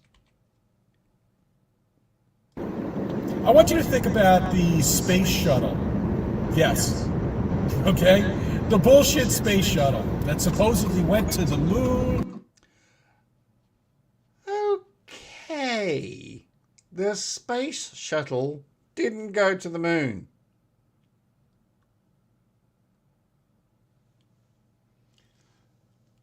Now, the moon landings happened before I was born, a year before I was born.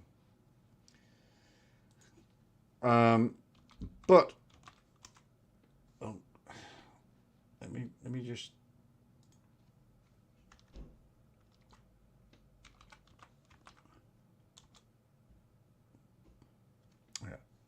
So the moon landings happened a year before I was born, which is very unfortunate because I would have been sitting there watching with, bated breath.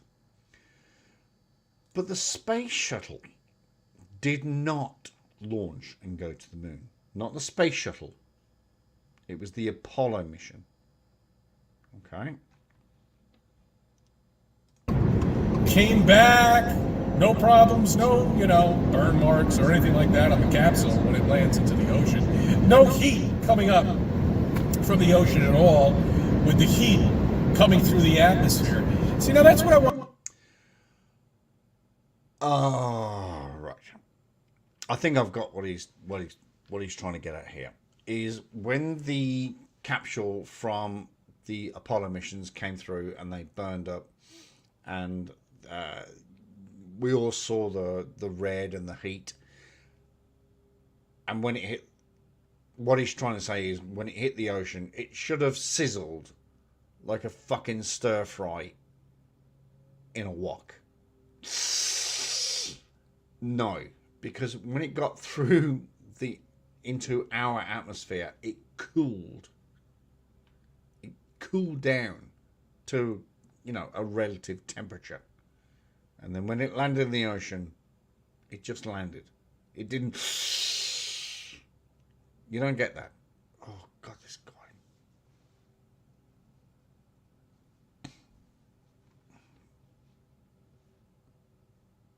I want to talk about today. I want to talk about atmosphere with you. I want to talk about the trajectory that you have to take in order to get back into the atmosphere of Earth. That's right. Yes, because if you don't do it right, guess what happens? You bounce off the atmosphere. But that.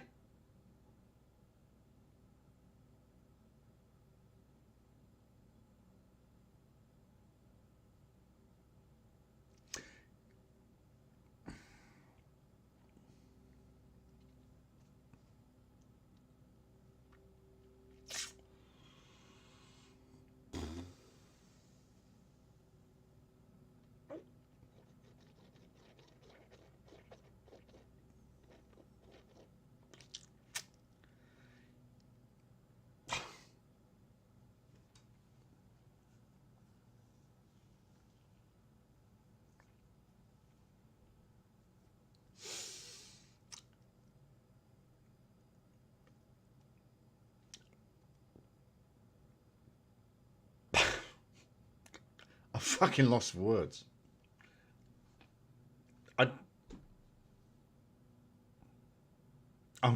I am seriously stunned. I remember watching this and thinking, oh my God, you're a fucking idiot. But now I'm watching it again. You bounce off the atmosphere.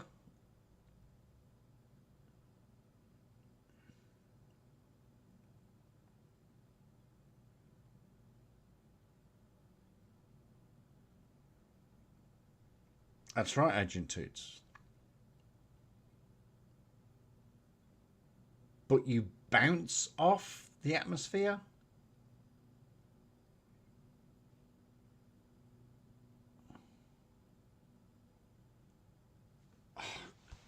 Seriously, I am fudgingly lost for words.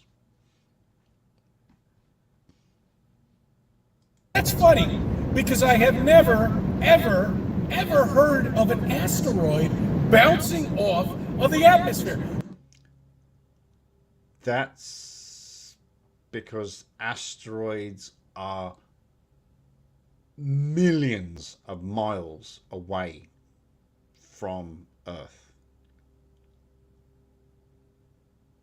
Millions. When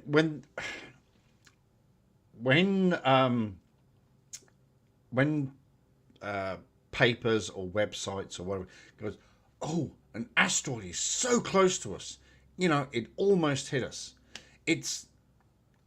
But when you scroll down and read it, it goes, whew, you know, that asteroid passed within 120 million miles away from us. Wasn't really that close, was it, after all? You know, wasn't going to affect anything. I mean, yes, it could. It could have got dragged into the gravitational pull, but the gravitation of Earth has a limit.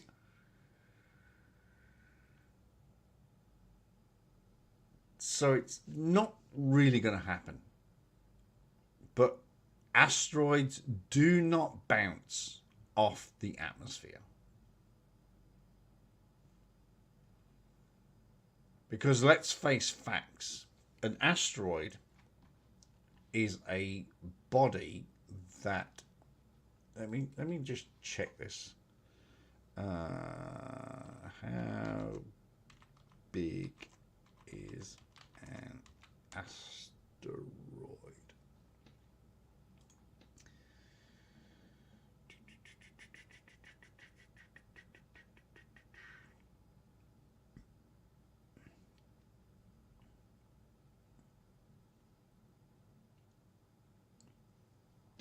Okay.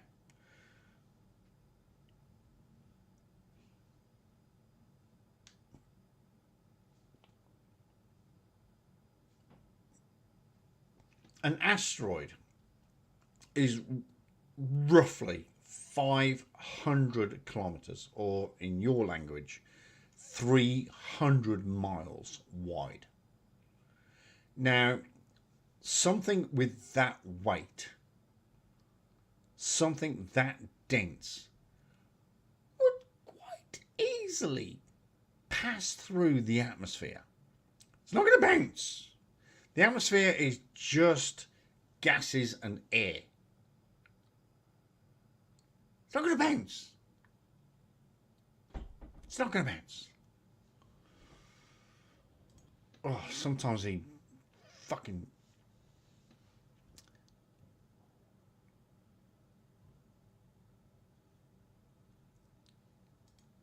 What's this? Yes, Joe. No, you won't. You will pass through it. Your angle may be deflected, but you'll pass through it. It's only atmosphere. It's only gas and air, or gases, should I say, gases. So, but what I'm trying to say is something that is, what did I say? 500 kilometers across. 500 kilometers across. 300 miles wide. New Zealand isn't even 300 miles wide. Oh, well, probably the North Island is, but the South Island is not 300 miles wide. So you're talking about something that's bigger than New Zealand. That is definitely going to go through the atmosphere. I'm sorry.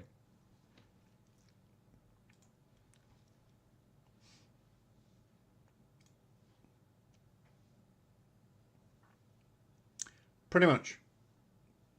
Pretty much.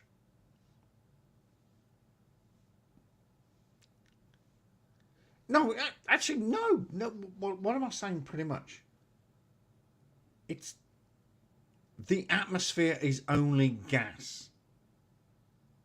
It's not a shield. It's not like Captain America with his freaking shield up. It's like a bounce of it. Or Superman with his cape.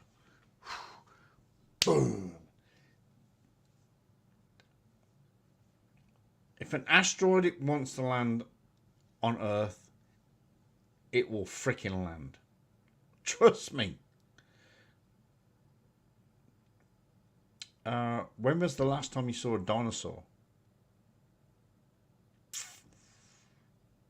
You know what I'm saying? So every asteroid supposedly that comes through, breaks through the barrier, the radiation belt, miles of atmosphere, manages to break through that trajectory, to get to that trajectory perfectly.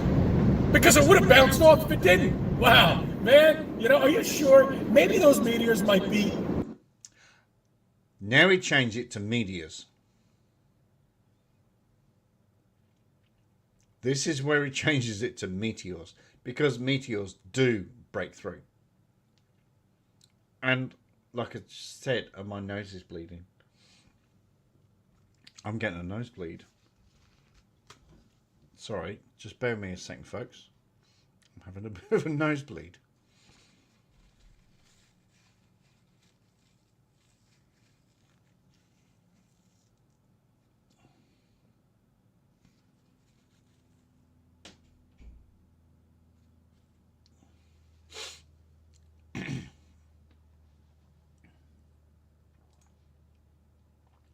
Sorry about that. I just had a real nosebleed there. No, you're talking about meteorites. So meteorites will come through because that's what they do. There are videos everywhere of meteorites. One of the most famous ones was the meteorite in Russia that came through. But if an asteroid was to come through, then we would all be fudged. Let's look at 163 million years ago, when the last asteroid struck Earth. Do you see any dinosaurs at the moment? Can you look out your window and look at a dinosaur? You know what I'm saying? aliens in spaceships that are actually controlling them. Man, that might be right. Oh, these are all bullshit, bull earther beliefs. Nonsense. Anyway, so how do they figure that out? Oh, they have a computer. That's right. So in 1969, they had this computer that apparently was able to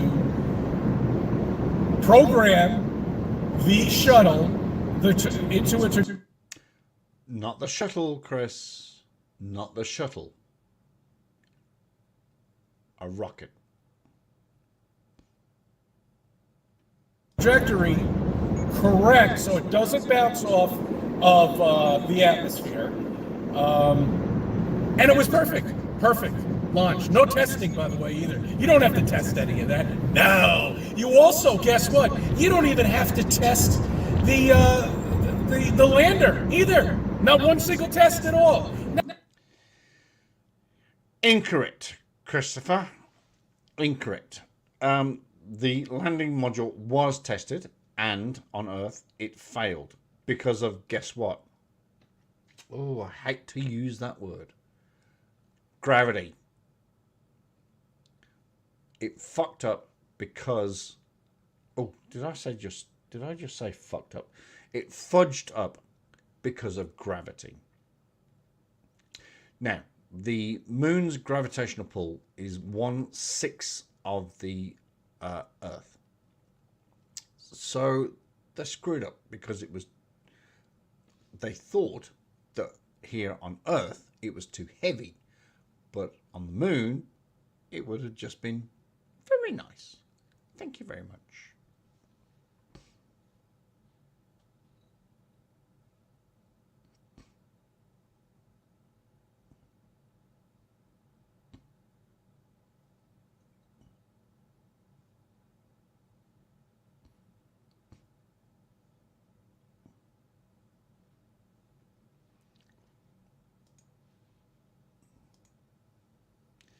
Hey, just found the stream about the Egypt CC and heard your comment about asteroid source. Yes, they vary a lot. Sarah's 100 kilometers, Vesta 400 are huge. But they do go down to 10 meters. I think that's what you're trying. Well, if it goes down to 10 meters, then isn't that a meteorite? It's not an asteroid. An asteroid is something that is in the gravitational circle around Earth or around the solar system. If something is 10 meters, which I can't stretch my arms 10 meters, then that's a meteorite.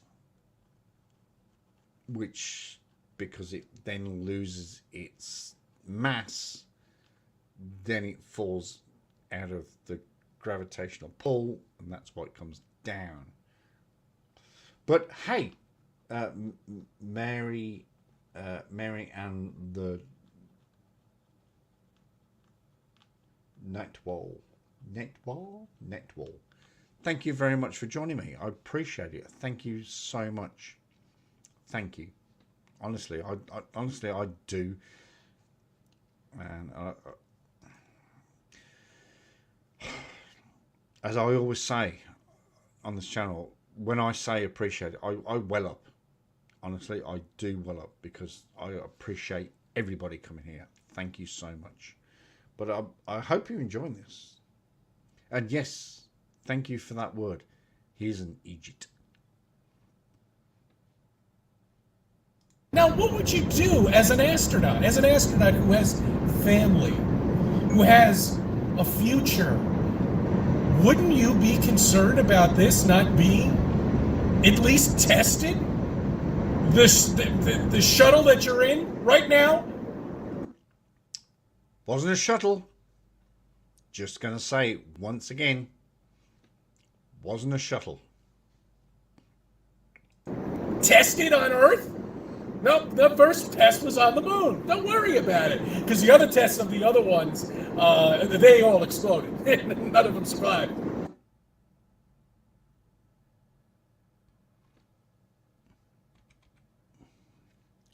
Tested on Earth? Nope, the first test was on the moon. Don't worry about it. Because the other tests of the other ones, they all exploded. I have never heard such a disrespectful comment in all my days.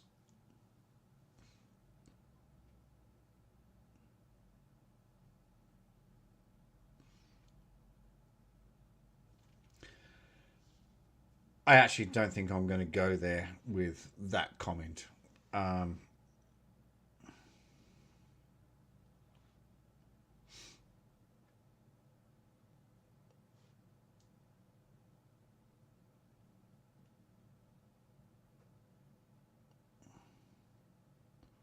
Yes, I know, Marianne. Meteorites land on the planet. Yes, I know they do. But asteroids, they have a different gravitational pull that sends them around. Meteorites are just fragments. Chris, that is one of the most disrespectful comments I've ever heard in my entire life. None of them survived. That makes sense, doesn't it, guys? Of course it does. It's NASA. They're so smart. They know how to figure everything out. They don't have to test shit.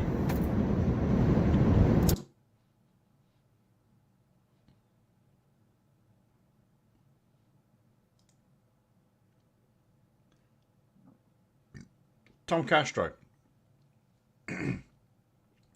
thank you for your super chat. I appreciate that. That is the first super chat I've had in about a year. Thank you so much.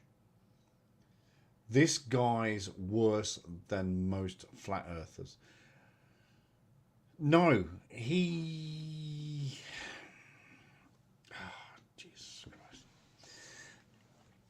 So, apparently, God, I hate doing this, but it needs to be done. There is a flat earth community. And that concerns me greatly because there are thousands of people out there that think the earth is flat.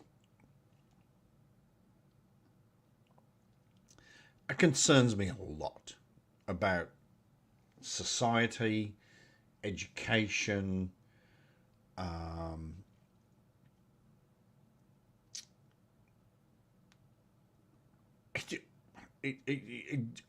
honestly, it just concerns me.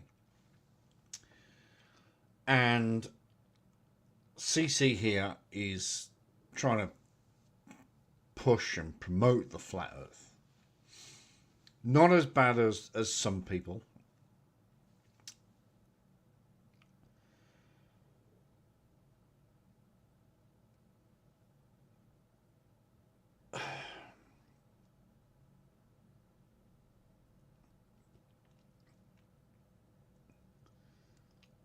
Some people genuinely believe that the earth is flat. Absolutely 100% genuine. Mark Sargent, DRTIH, Jeranism, Witset, and others, to name but a few, genuinely believe that the earth is flat. And that's fudgingly scary.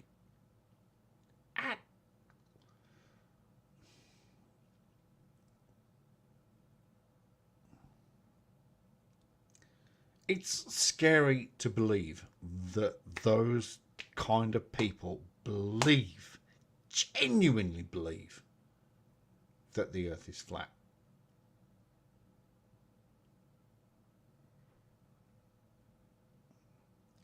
But Tom, I thank you. I appreciate that. Is, like I said, that's the first super chat I've had in roughly about a year. Thank you so much. It is very, I'm welling up again.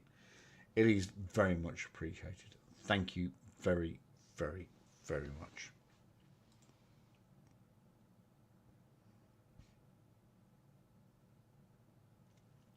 Thank you, Tom. Seriously, I appreciate that. I really do.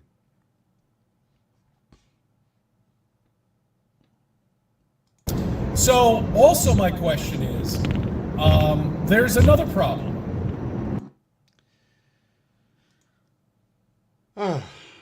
Mary Ann goes on to describe that asteroids the size of 10 meters or less do orbit in the sun and the asteroid belt. I don't want to start a fight, but you can look at it yourself. I'm an astronaut.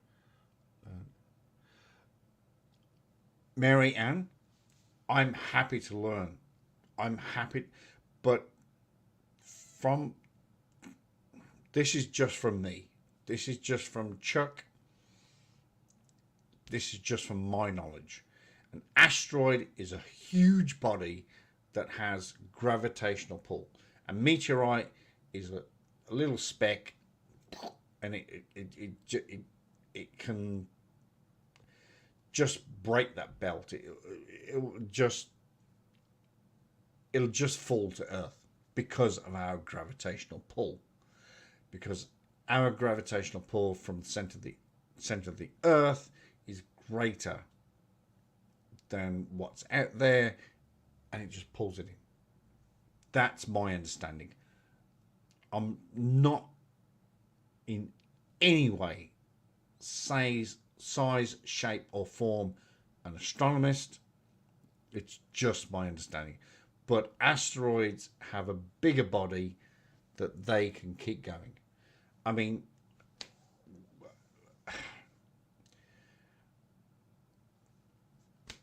the only example I can give of an asteroid is Halley's Comet.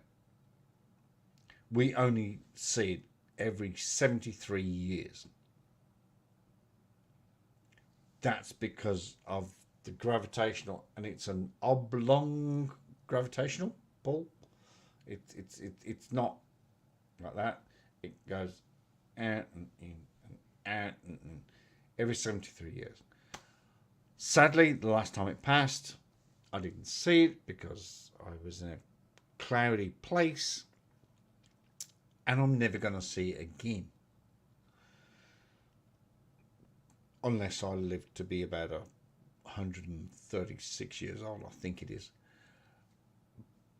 But I do I do appreciate your comments, and if you want to teach me, then please teach me, because you know I'm up for all this.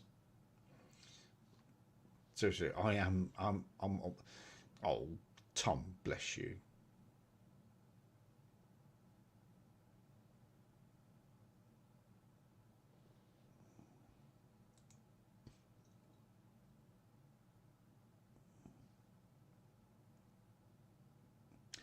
Oh, was she a troll? Was she a flat earther? Let's look at that comment again. Asteroids the size of 10 meters. Is 10 m? That's 10 meters. No. Asteroids the size of 10 meters or less do orbit the sun.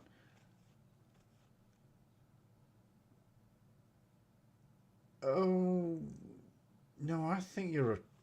Oh, I don't want to start a fight. You can look it up yourself. I'm a strong agree. Learn through this long time ago. Asteroids the size of 10 meters or less do orbit the sun. No, they... No. No, an asteroid is less than... sorry, an asteroid, what did I say, was 536 meters. That's the average size of an asteroid. And it can't orbit the sun. It can't.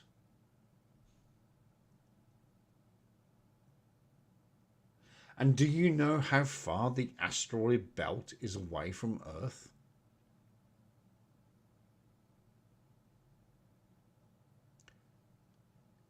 It is millions of miles.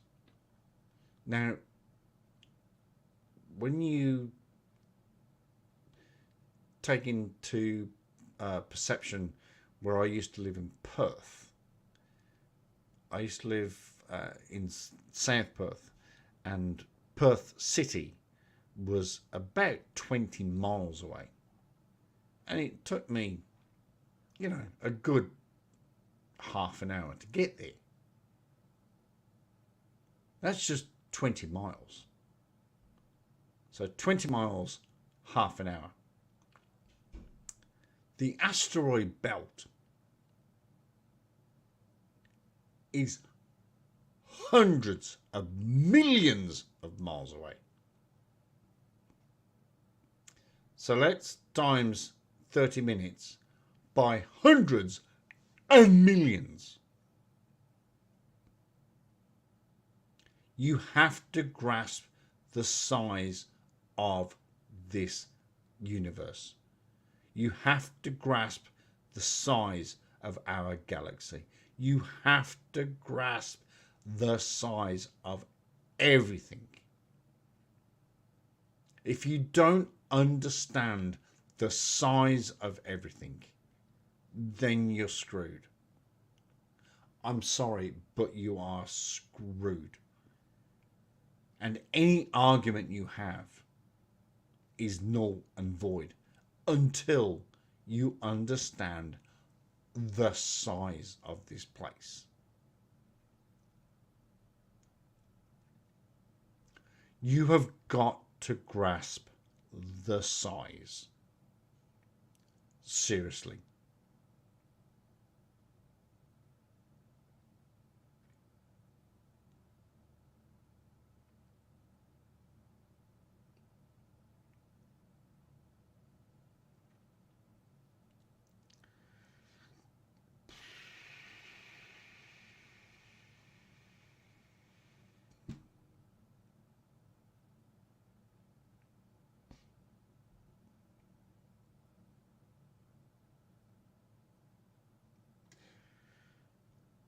This is one thing that really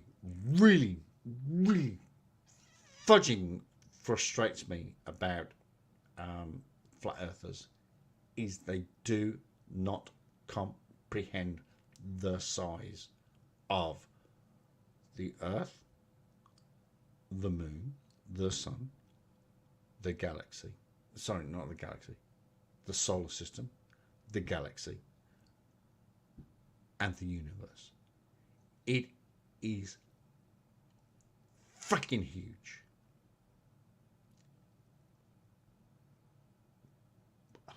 Beyond belief. Beyond belief. Anyway, sorry, it's not a troll show. There's everything from gravel to California out there in the astral belt.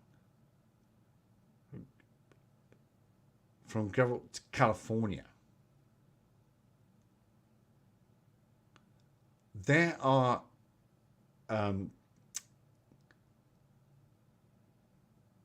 objects in the asteroid belt fucking bigger than California. Don't get me started on California. Do not get me started on California. There are objects in the asteroid belt wider than America, Europe, Australia, but they're all on a path. They're all on a path, just going round and round and round.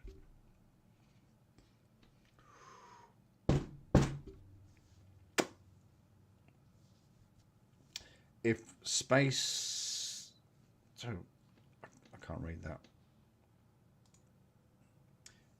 If space junk can orbit Earth, what prevents chunks of rock? Well, depends what you mean by chunks. That's why we get meteorites. That's why we get meteorite specks that just come in. And when I say specks, I'm literally talking specks. Well, probably not specks. Probably specks.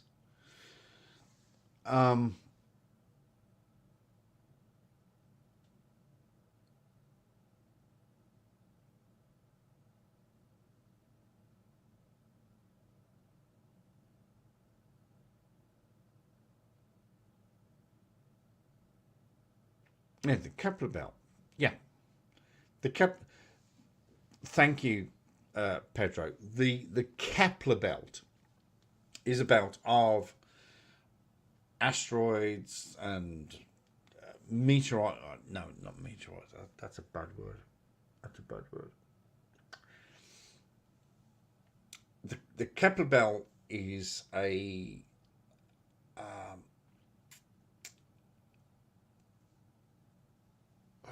God, how do I explain this? So the Kepler belt is virtually a ring. Well, it's not kind of a ring around Earth, but it's a circular holding pattern for asteroids, comets, meteorites. And people comment on sci-fi movies is that when you shoot through space that you don't hit a meteor. You've got to remember that the distance between two bits of junk in space is roughly around about 100 million miles away. So the chances of you like hitting 6 pieces of chunk as you're warping through space is fucking impossible. Each unit, each asteroid, each piece of dust, each piece of rock, each piece of meteorite, it's so far apart, it's ridiculous. You are talking about, I don't know the exact figure, and I'll have to Google it, but I won't. But you're talking 100 million miles apart. That's because it's so big. The asteroid belt is so big. And yes, there are hundreds of thousands of pieces in that belt. But the belt is so big.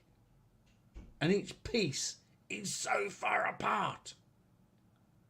So the chances of you driving your spaceship into a piece, it's fucking fudgingly negligible.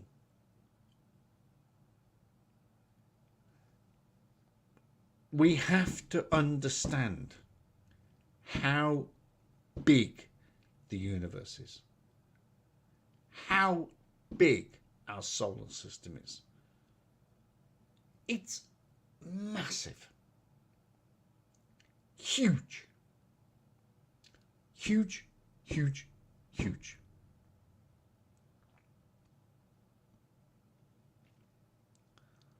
Yep. You are absolutely 100% right. But, like I just said, they are so far apart. All right. For example, two meteorite or two, what do you put there? Spent fuel rockets. Two spent fuel rockets. All right, that big, that far apart. The size of an actual vehicle in space is that wide. So do you think that something that wide will get through a gap that wide? I think so. Space is huge. It is fucking, sorry, and I'm going to say it, it is fucking massive. And you flattards, not that any flattards are watching this, but you fucking flattards need to grasp and comprehend the size of the universe, the galaxy, the solar system, the Earth. That's basically what you need to do. Right, what have we got left on this? We've got a few minutes left.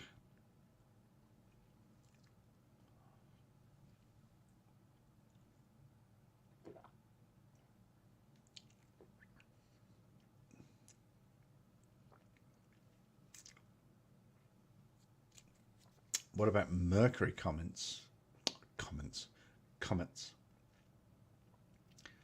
I don't know too much about Mercury comets, but if you could enlighten me. I need live stream, no psychic. Shit. I've got to put the cat out. I've got no sidekick.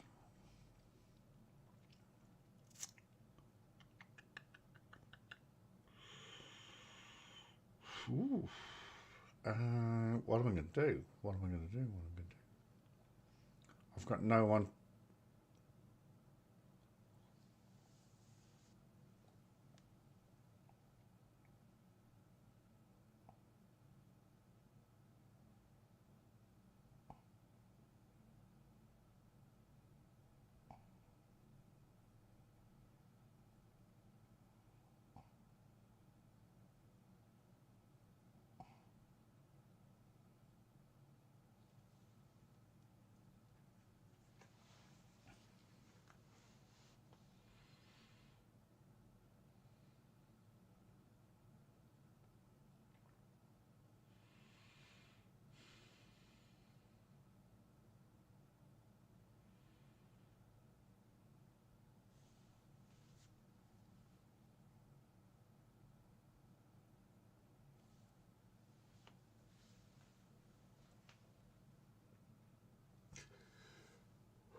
Fucking Jesus.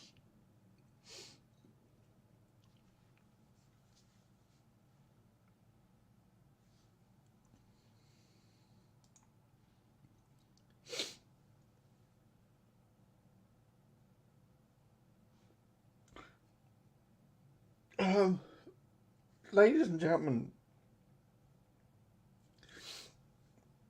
I am literally crying.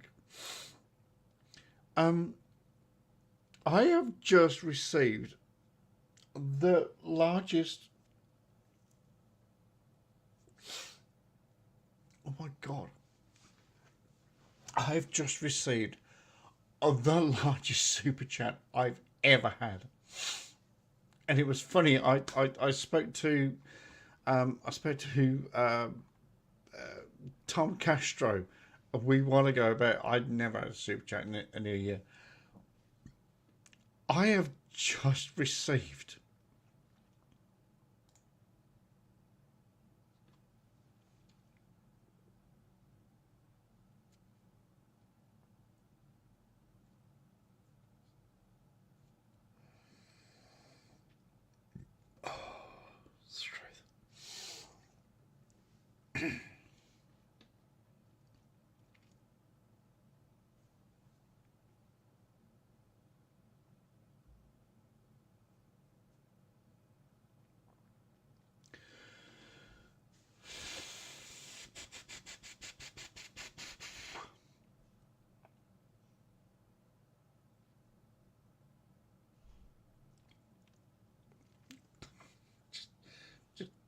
just give me a minute.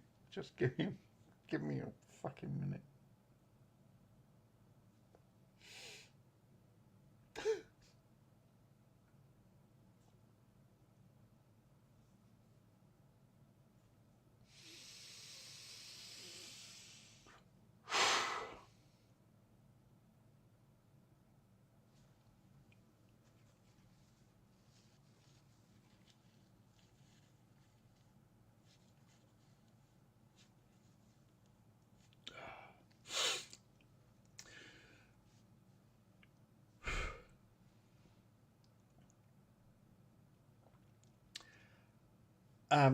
Marshall Harrison hyphen guitarist. Thank you for fighting this breathtaking, blithering idiocy. Well, it's kind of what I do. Can you believe these flatheads are like that?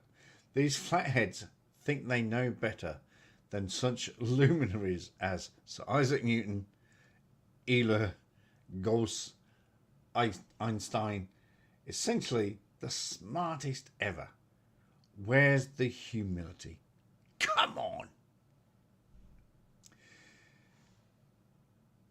Marshall, firstly, thank you so much. You've really brought me to tears. I'm sorry, you've really brought me to tears.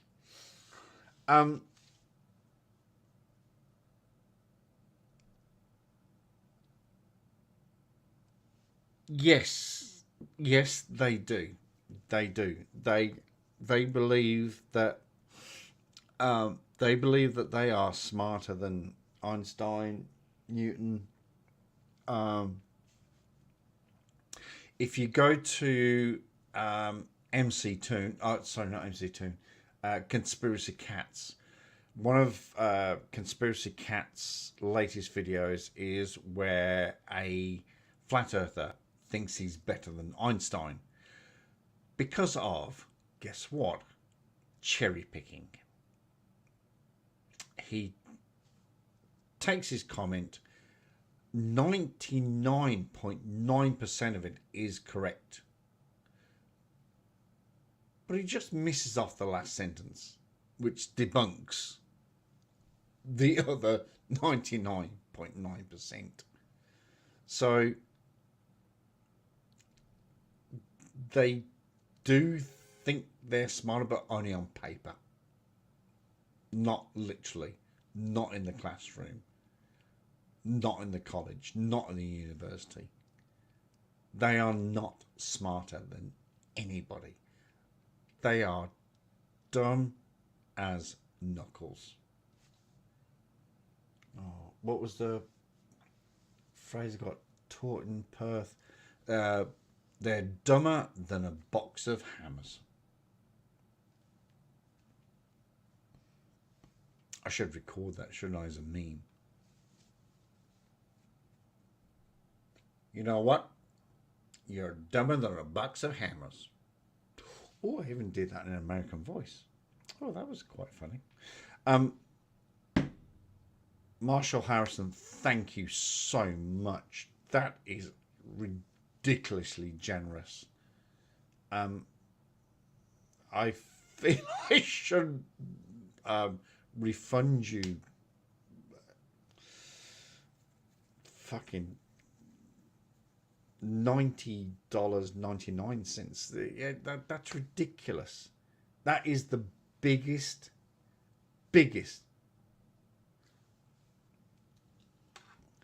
That is the. I've just seen something.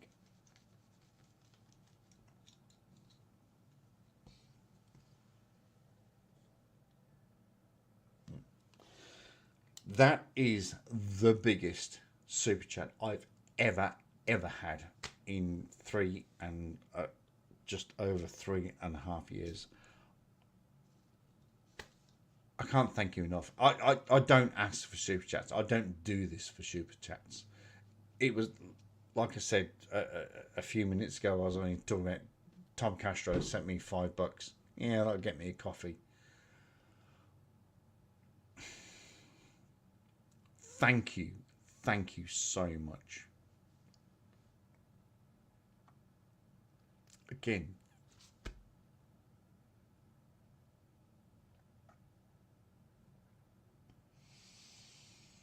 much appreciated.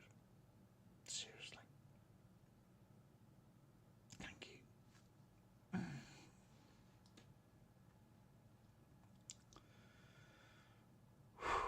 Okay, well, let's just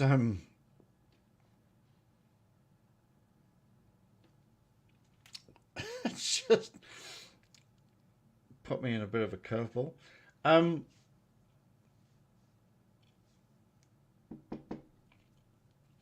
shit.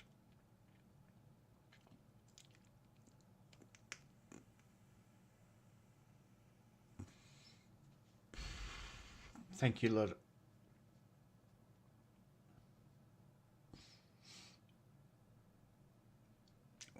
It's not deserved. It's no. It honestly.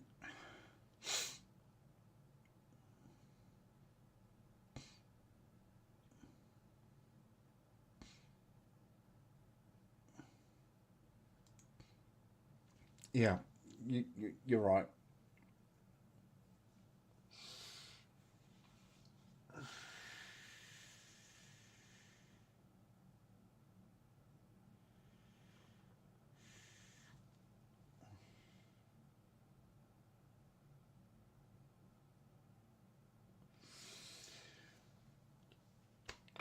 I completely lost my train of thought.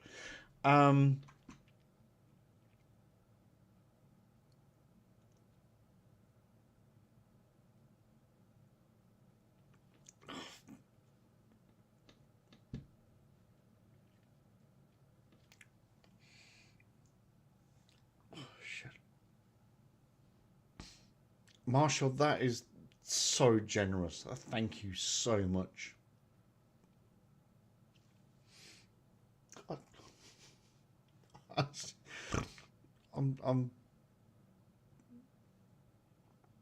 I don't deserve it. I don't deserve it at all. I'm just a guy that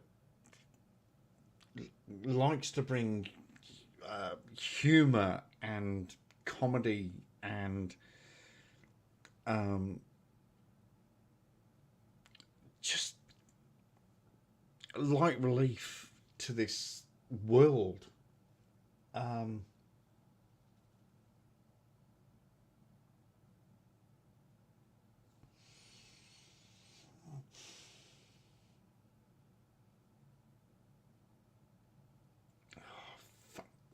you've really fudged me up. You've really fudged.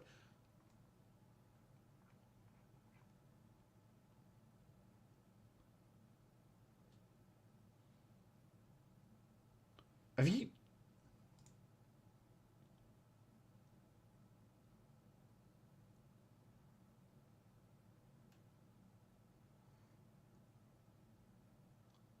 Have you seriously done that again?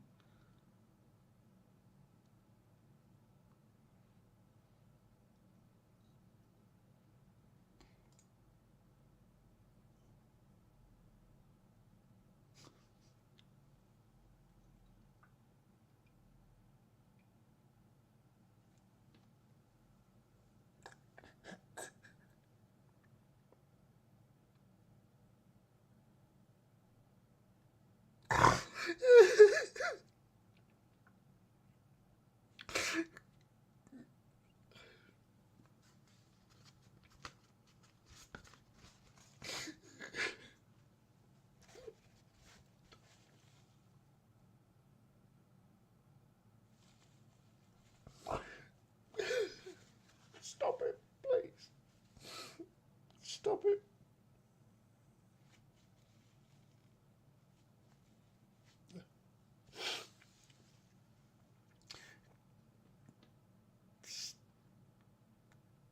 Thank you so much. I can't take it like a man.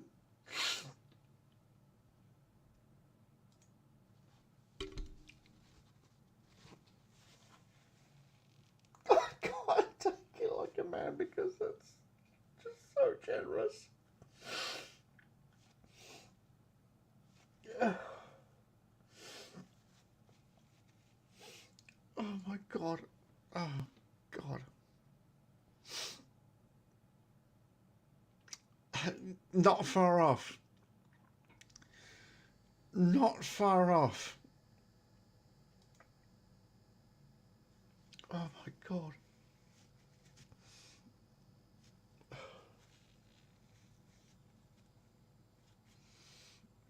Oh shit. Oh balls.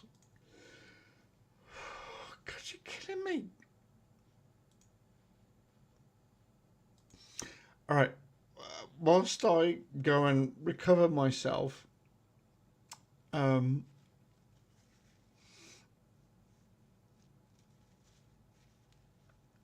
God, I need to recover myself.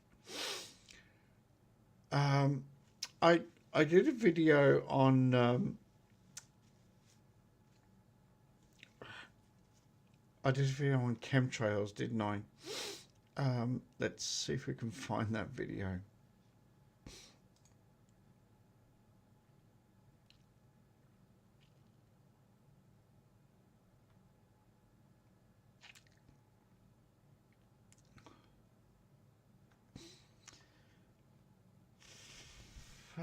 Let me just. I can't even. Yes, we can. We can do stop cam. Oh, why is that blue? Is anyone else seen that blue? That shouldn't be blue.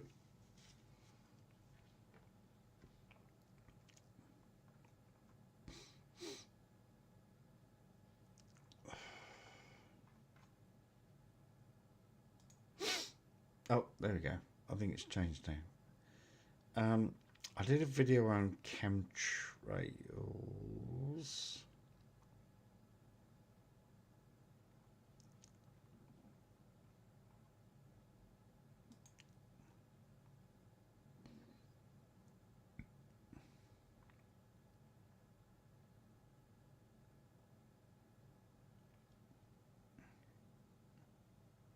Ah, here we go.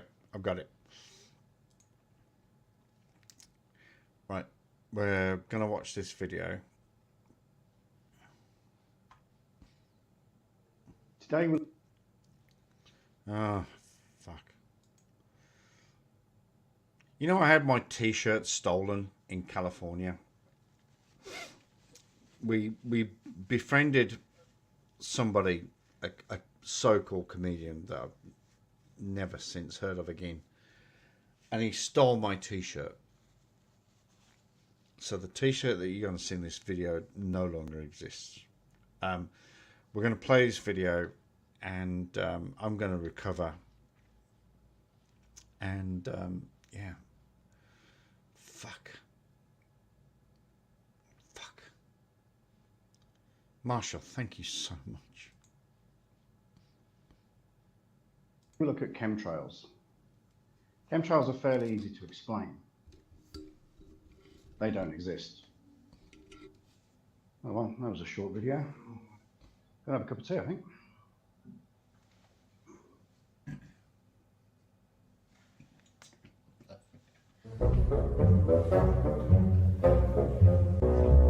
Chemtrails. First of all, chemtrails do not exist. They are, of course, contrails. But we'll cover the scientific side shortly. Now, chemtrails isn't really a humorous subject, but I shall do my best to inject a little bit of humour. Conspiracy theories about chemtrails began in the mid-90s when the United States Air Force published a report about weather monitoring. From that, it was quickly conspiracized that the Air Force was actually spraying the atmosphere with chemicals and affecting the general public. This led to very angry letters and calls to the government, and a conspiracy very quickly gathered with the help of the internet.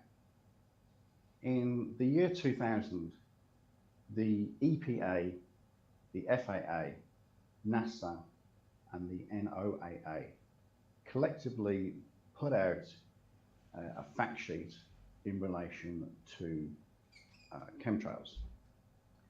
This only fueled the conspiracy theorists who misinterpreted what was in the fact sheet and continued to claim that there were chemtrails and that they were trying to control the public.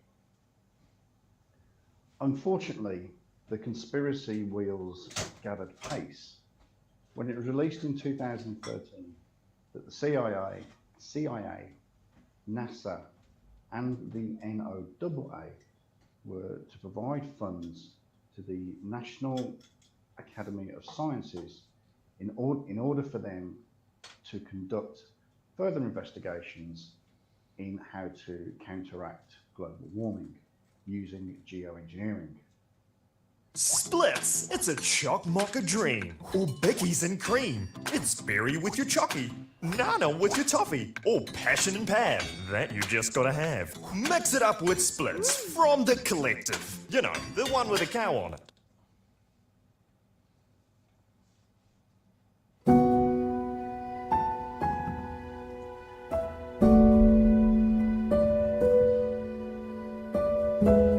What's in the bag? This here is Jam Noise 72, a conspiracy theorist extraordinaire. The video is dated 2012, but obviously the conspiracy theory still holds very strong today.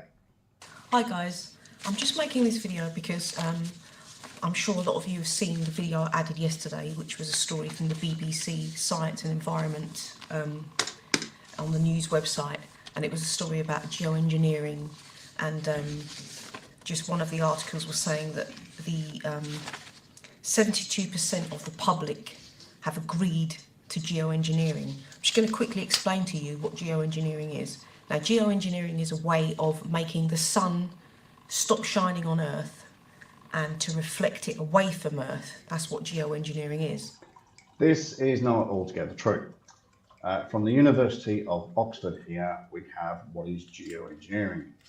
And it states that geoengineering is the deliberate large-scale intervention in the Earth's natural systems to counteract climate change. What do these include? Albedo enhancement, as we spoke about earlier, increasing the reflectiveness of clouds or the land surface so that more of the sun's heat is reflected back into space, Space reflectors blocking a small proportion of sunlight before it reaches the Earth. And yes, stratospheric aerosols, introducing small reflective particles into the upper atmosphere to reflect some sunlight before it reaches the surface of the Earth. So geoengineering is not to block the Earth's, the sun to the Earth, it is to control it. And they're saying they're doing this because it's going to defeat global warming. And the thing is, global warming, no such thing. You know, we've always had changes in weather, it's perfectly normal. And at the moment here, it's a couple of weeks now, a few days until June. We're supposed to be coming into summertime. And the sky out there, total blanket white of clouds. Haven't seen any sunshine all day. And the time now is 4:30 in the afternoon. Haven't seen a ray of sunshine. It's just been totally white out there. Jan, it appears that both you and I are British. I lived in England until I was 35. It was not unusual to have cloudy summer days. In fact, I will go so far as to say there were a damn sight more cloudy days during the summers than there were blue sky. It's got nothing to do with man controlling the amount of sun reaching the Earth. It's just shitty English weather. And this story has just made me really angry because for years now, they have been calling people who have noticed spraying going on. They've been calling us conspiracy theorists. They've been calling us nuts.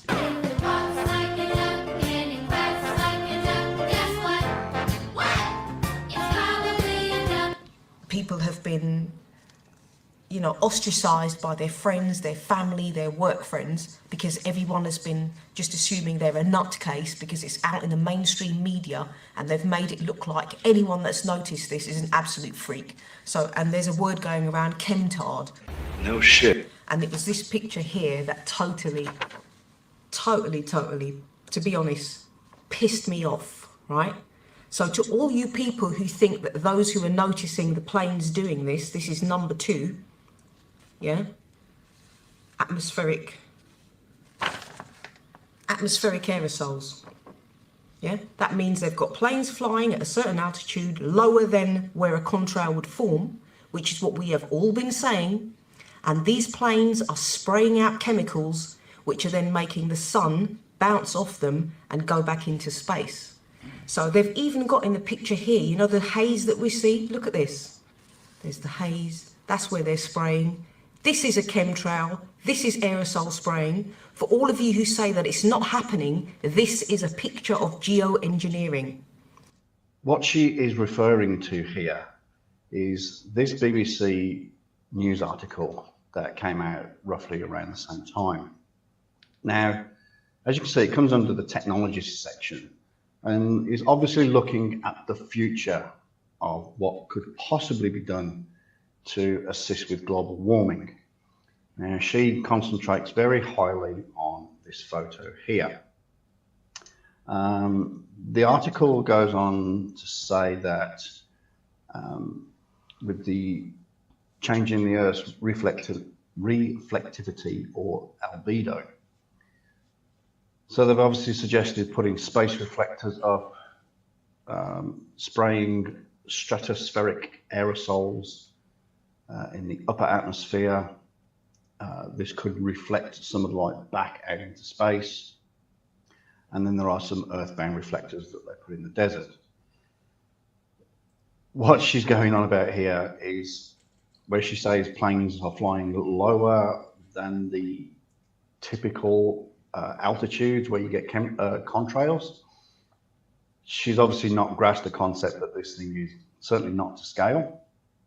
And the haze that she's talking about, it's just a picture depicting the different levels of atmospheres as we go from outer space down to the ground. It's just an out there theory that could possibly help in the future to assist with global warming.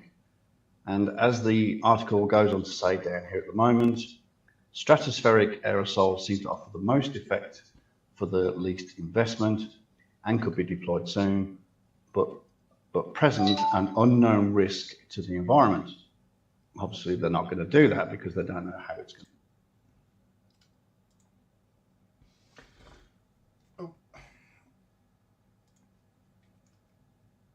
I hope you like that video. Obviously, about 10 seconds ago, you heard my phone go off. Rule number one.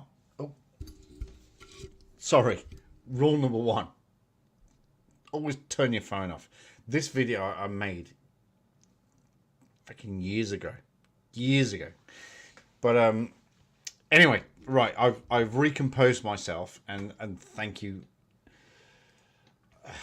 Jeez, I just don't know how to thank you enough. I honestly don't know how to thank you enough at all. Oh, excuse me.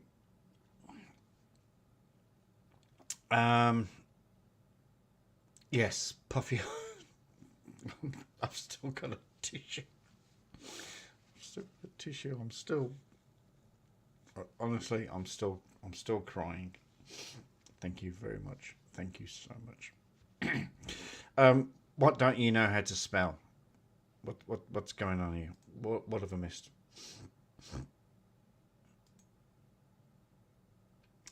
I've got the sun, a moon, and a slice. I think we've worked out what you don't know to spell. A moon and a slice.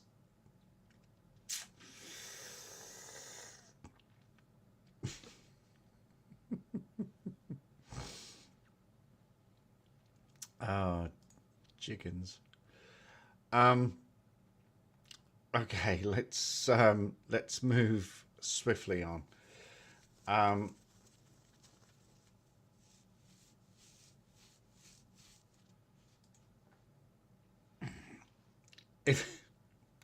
If I was a man, I would take it.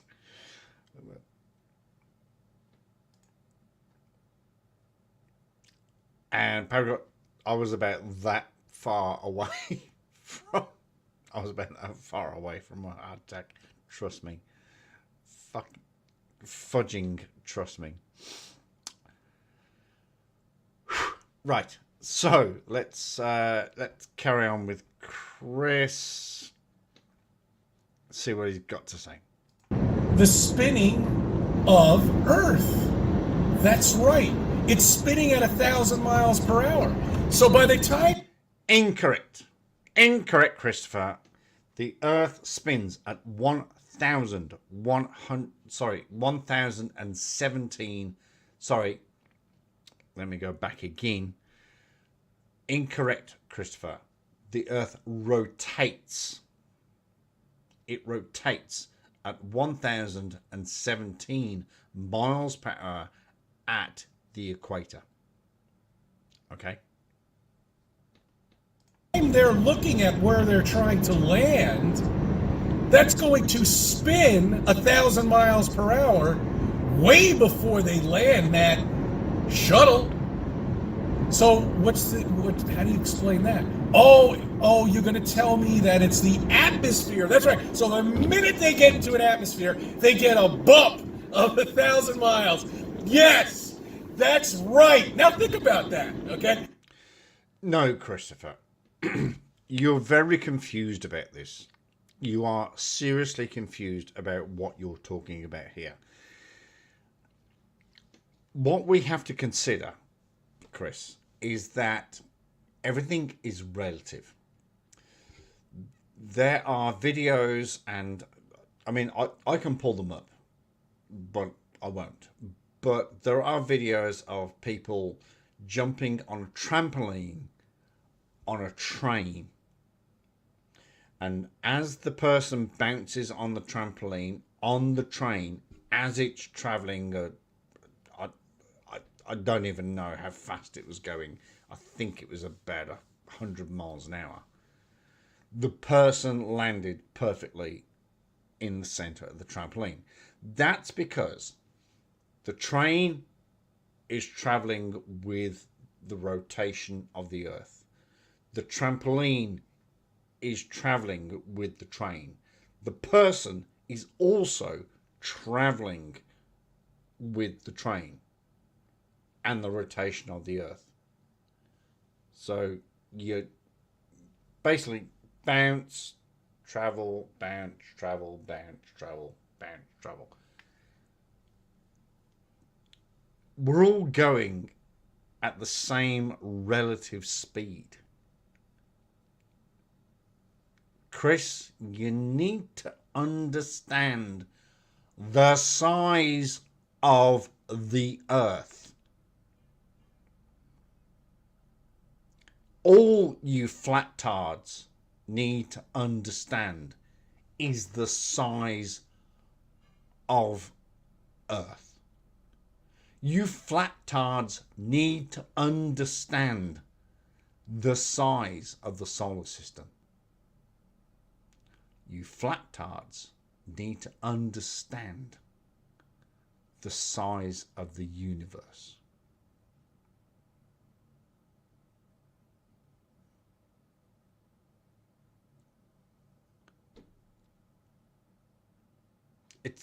It's not all about this or this or this or this. We're talking about this and this and this. Everything is fucking huge. And I also did just swear on my channel.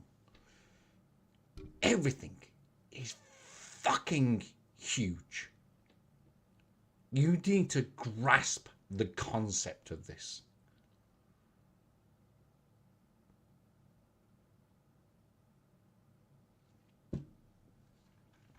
Moving on.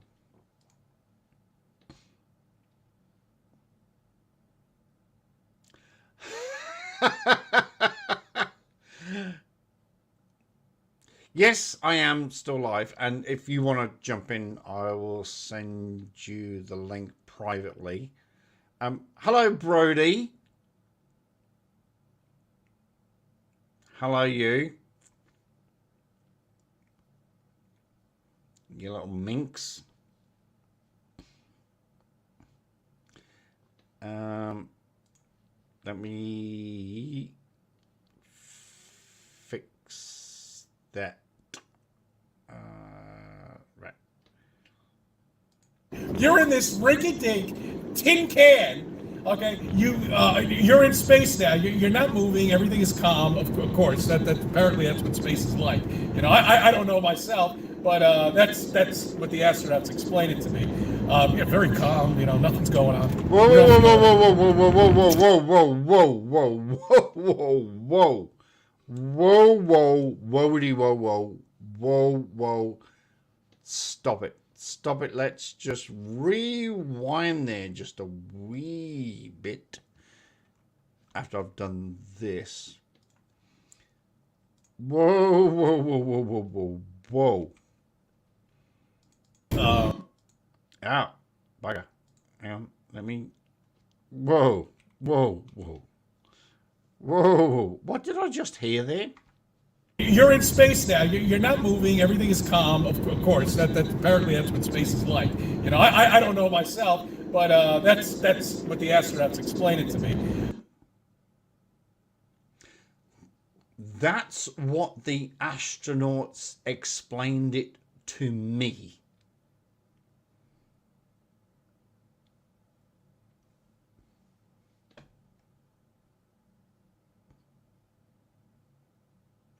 That's what the astronauts, the top level Air Force people who become astronauts, that's how they explained it to me. When was the last time you met an astronaut, Chris? Just asking for a friend. Yeah, very calm. You know, nothing's going on. You don't feel anything. It's very calm. You don't feel anything. So that's what your astronaut friend, again, I really hate doing this, but that's what your astronaut friend that you can't name or won't name or whatever, that's what he explained to you. Okay, cool, good to know. So you're going to tell me that at that point, at that calm point in that tin can that has a wall that has 3 layers of aluminum on it. Okay. Oh my God. Where do I start with this one? First of all, it's aluminium. Just saying, it's aluminium. But it was much thicker than 3 sheets of aluminium. Chris, do some fudging research. That's nice. Good engineering, too. I love that engineering. Excellent. Perfect engineers. God, you know, they go to school for this. I can't believe it. Who would have thought that 3 layers of aluminum foil? Okay. First of all,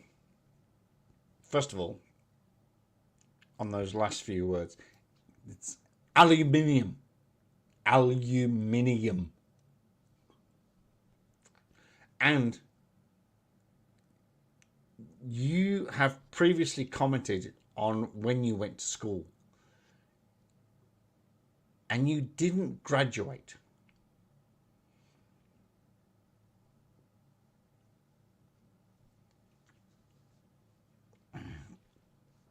Sorry, Chris, you have previously commented that you did not graduate from school.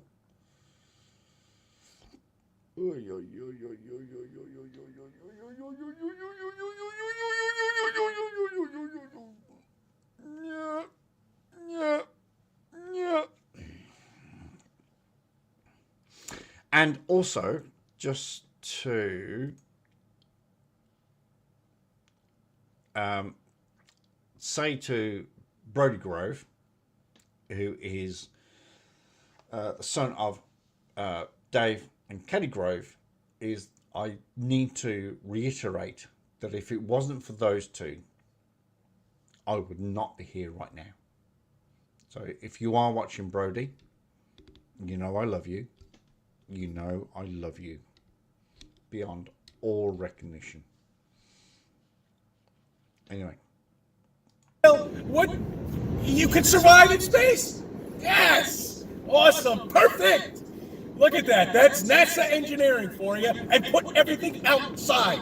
Never inside. No. Not like in the submarines. No. You don't want to do that. That's the correct engineering. Do the NASA engineering. Put all the important electronics outside, so we have to do spacewalks and bullshit, because we need those spacewalks. We need to see how fake they are. We need to see your reflections in the freaking astronaut's helmet. Christopher, you are getting so confused.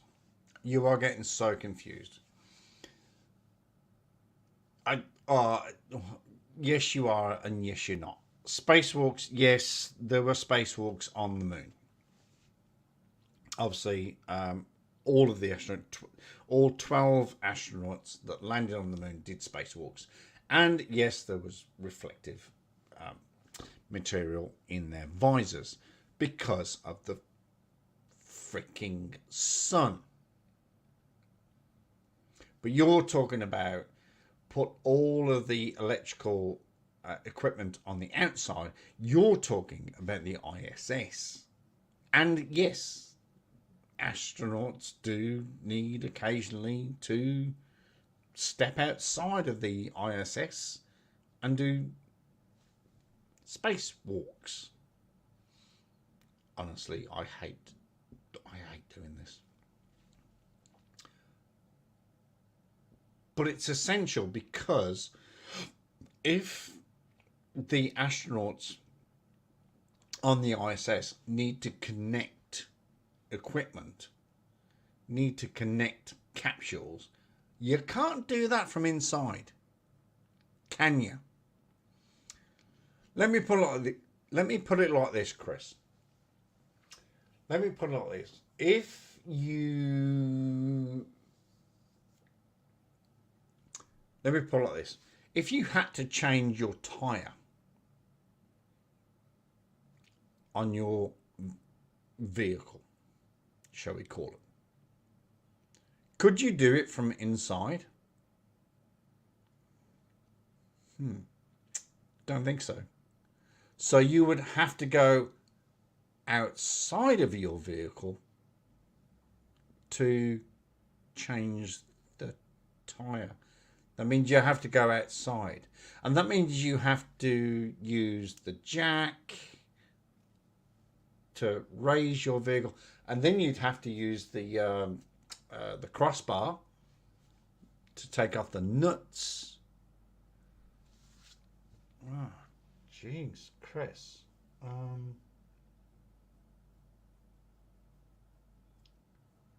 Wow. So that means that you're using equipment outside of your vehicle. Ooh. Mm. Mm-hmm. Mm-hmm.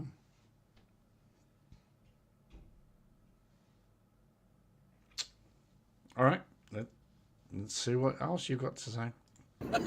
So keep them, yes, keep them outside. What bullshit. So Well, it's not bullshit, is it, Chris?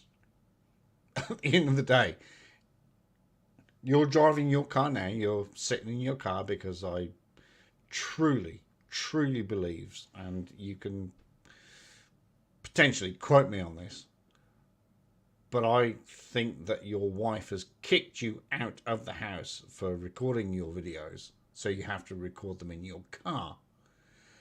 So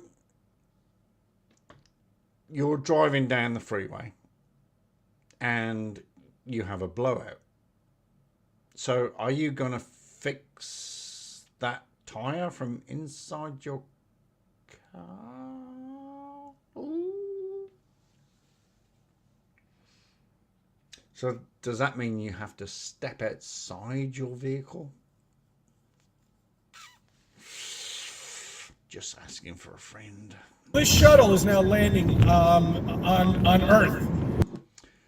Again, Christopher, pre-1991. They're not shuttles, capsules, rockets. Okay, and it's being pushed at 1,000 miles per hour after coming through space with all this. Nothing's moving. Really, shit would be going all over the place. But no, they're just a little bumping like that, right? You know, just like an airplane taking off. It's pretty much exactly like the kind of feeling you feel with an airplane. Taking off, you get this little bumpy feeling. That's all. That's all. 1,000 miles per hour. All right, Christopher. Oh, jiggins. This is just a reaction video, so it's not a research video. It's not an actual Chuck put out video. But I would smack you down on G-forces. Okay, when you're on an airplane and you take off, do not quote me on this. Do not quote me. But I'm going to use this as an example. If you take off on an airplane, you get 1 G-force. When you're either going up in a shuttle or a rocket, whatever, or even coming down, you're probably going to experience something around about 500 G. So your reference to bumping is totally irrelevant. And also, when you're on a plane and you're in the lower atmosphere, you do hit clouds and all that shit, which will give you some form of uncomfortableness. But if you're in a rocket or a shuttle going at 500 G, different kettle of fish, my friend. Different kettle of fish. Boom! Unfucking believable, man. Unfucking believable how we believe this shit. This total fucking nonsense. Just garbage. Absolute garbage. Absolute bullshit. How anybody can believe that nonsense is beyond me. All right, Christopher. So just because you don't believe it, just because you do not believe it, it doesn't mean that it's not true. Like I apologized in the first 3 or 4 minutes of this video about something.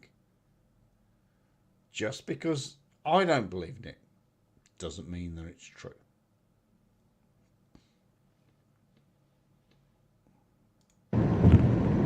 How anybody can believe the nonsense, how they explain the moon, and how the reason why we only see one side of it. Oh my God! It's never ending.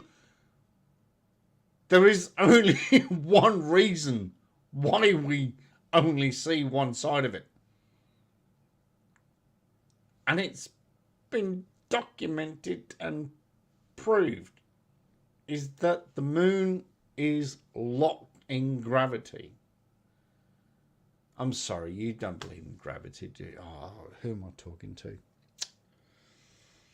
Fuck, who am I talking to?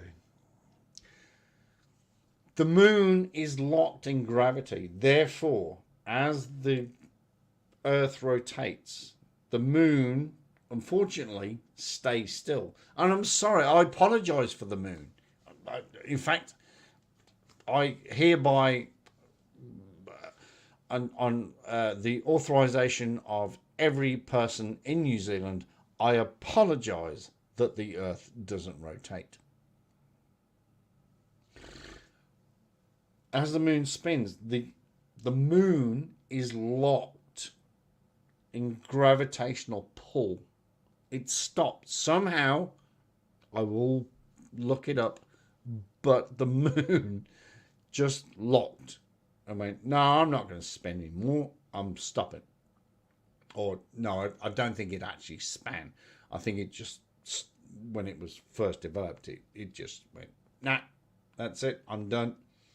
I'm not fucking rotating. So, Earth spins like this. The moon goes like this. It's locked by gravity. Gravity.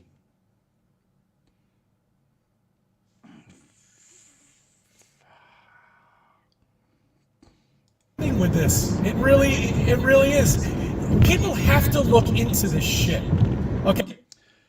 People have to look into this shit. Chris, have you ever looked into this shit? Ever? Again, just asking for a friend. Okay, if they open their eyes and just look at it for 5 minutes.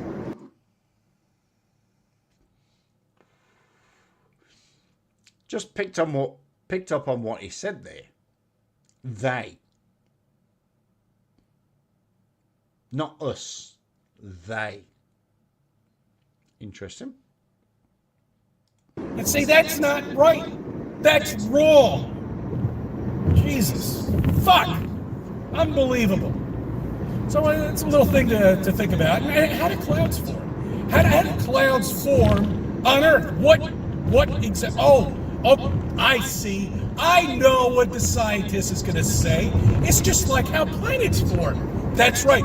If you get enough mass together, that's right. It starts. Yes. Yeah, that's right. It starts to collect with each other and possibly even form gravity. You know, We don't know what it is. You can't possibly form gravity. And clouds form over days, weeks, months. A planet forms over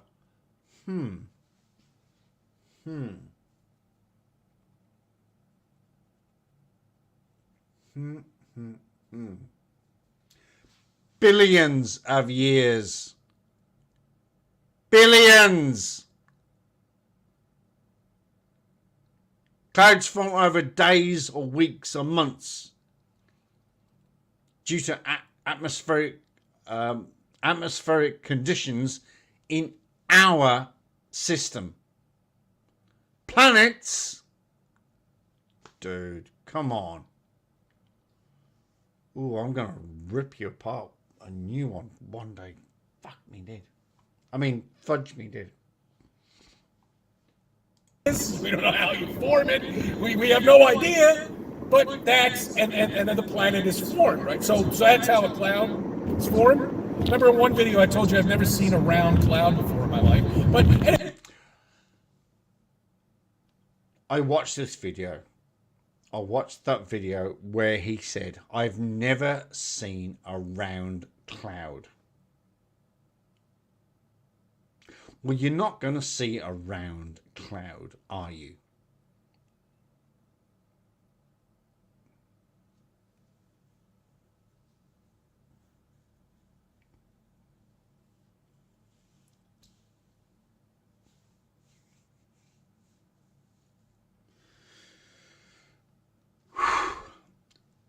This guy takes my breath away. On occasions, he just takes my breath away.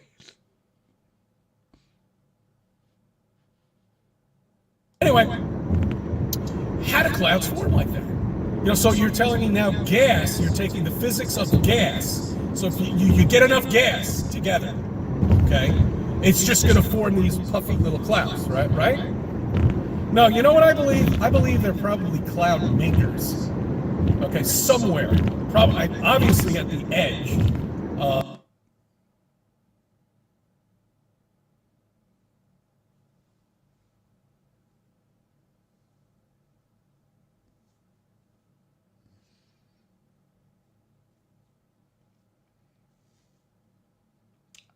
How do you respond to that?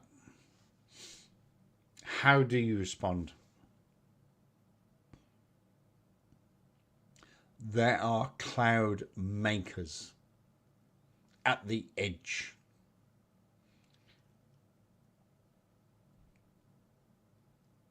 How do you even respond to that?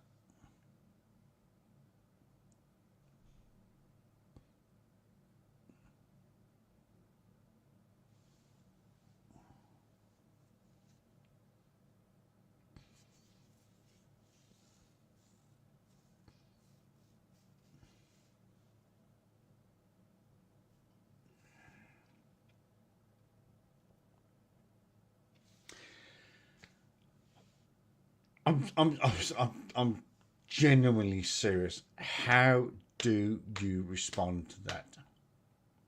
There are cloud makers at the edge, and bearing in mind that no one is allowed to go to the edge. So how can they make clouds? Again, just asking for a friend.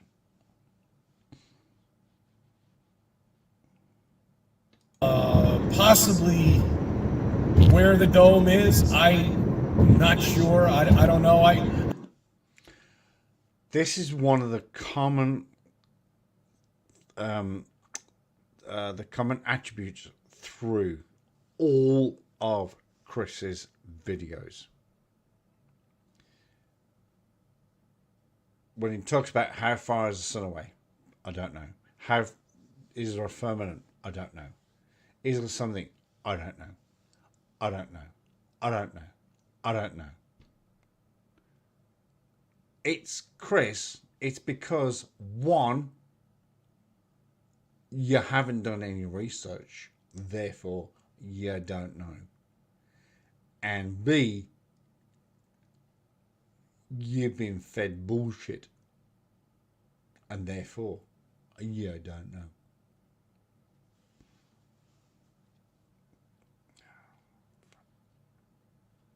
I don't know exactly how far the dome goes, you know, how wide it is.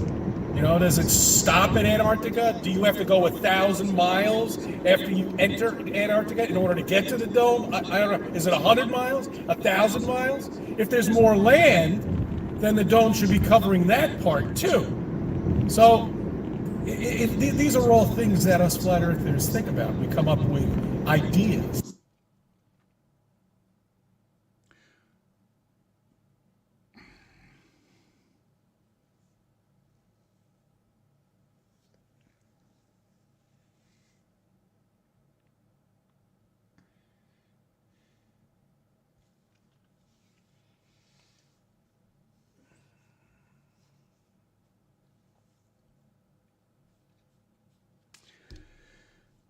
These are all things that us flat earthers have to think about and come up with ideas.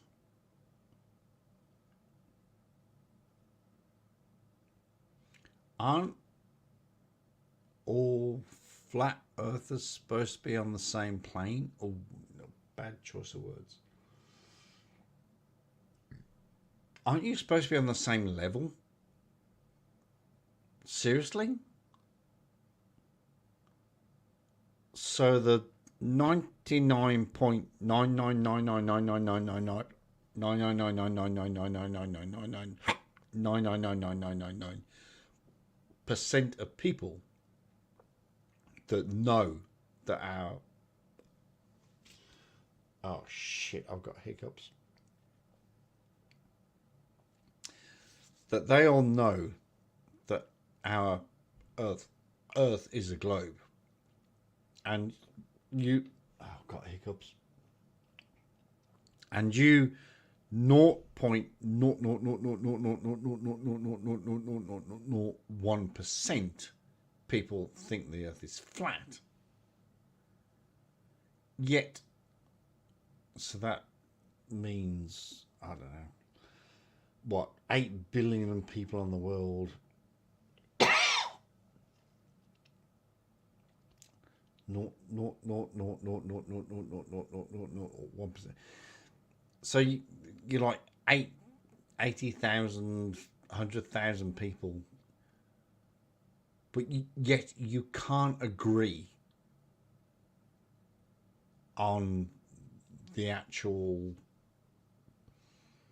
layout, the design.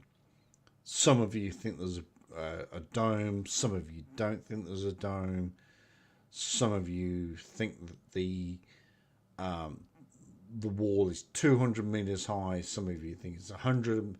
Some of you think that it's guarded. Some of you think that it's not. Christopher, you need to get in touch with your fellow flat-tards and get your story straight. Okay. It's unbelievable.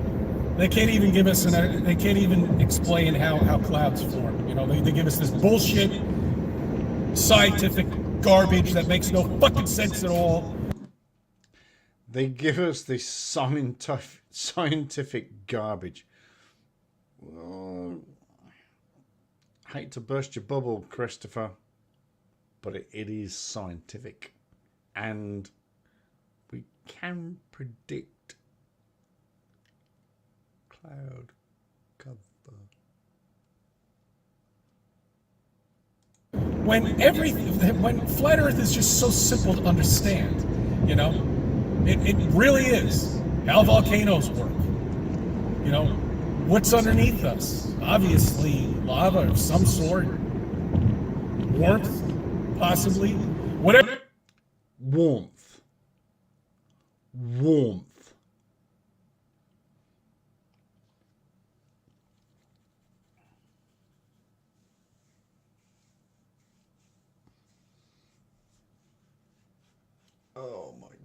God, somebody give me a freaking gun. It's not warmth, Christopher. It's not warmth. Molten lava.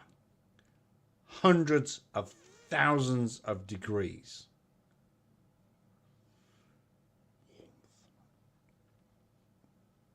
Whatever it is, we couldn't go past it. 8.5 months. I love the way you keep banging on about the fact that we can't drill into the earth 8.5 miles. I need to do some research on this, but I think there's a reason. I'm pretty confident there is, but I'll do some research and I'll do a video on that. Miles. 8.5 miles deep. That's all we've dug. All we've dug is that deep. But yet they will fight and fight us and fight us and fight us about scientism. It's because scientism is a thing. We have scientists all over the world. In fact, we have scientists all over the globe. Scientism. Belief. They're God. Meanwhile, we know what the truth is. That's why we're at peace. That's why you're at peace.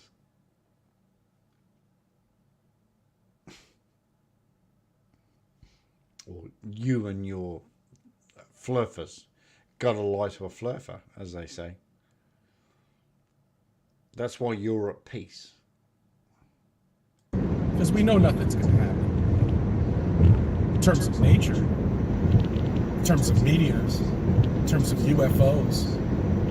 The only bad thing that happens is that what man creates. Okay? And they're trying to keep this idea and keep you indoctrinated as long as they can. That's my cue, because I can't say indoctrinated. No, actually, I can say indoctrinated.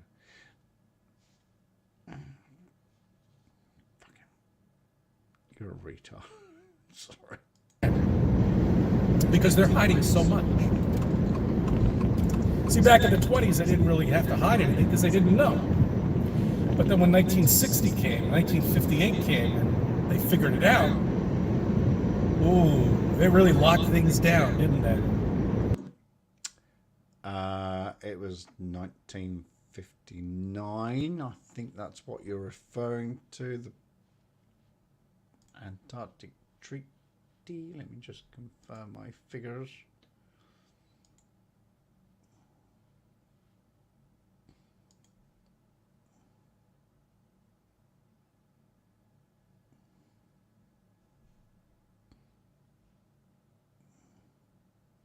Yeah, 59. Thought it was. They really did. Made us a two-person working household. Made us to a point where we were so busy we don't have time to do shit. Bringing up. Yet we have time to drive in our car with our phone, streaming live, or not streaming live, but recording a video, and you don't think satellites are real. How the fuck, Christopher, do you think that this video right here got to right here? I'll give you a clue. It's got something to do with satellites. Just telling you. Up kids properly. That's why these kids around now are. Oh, that's right. The kid that you took to the movies for her birthday, but you decided to record a video which we showed earlier about you recording the movie and saying it was taking a mockery out of flat earth. That, kids.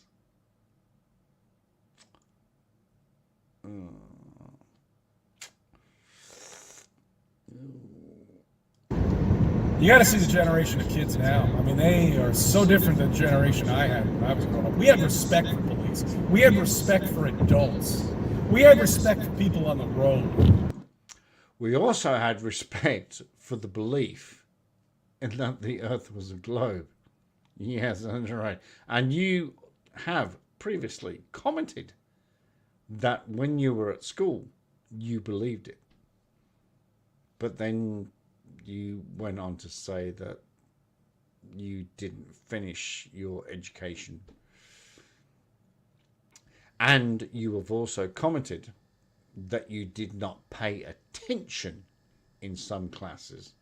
And let me guess what one of those was. Geography.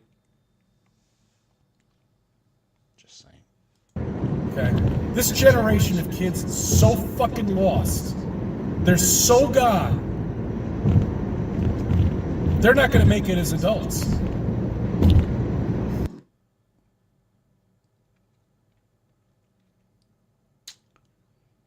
I'm not quick enough to pull up my insult, but you know the insult about the sorry, not insult, meme.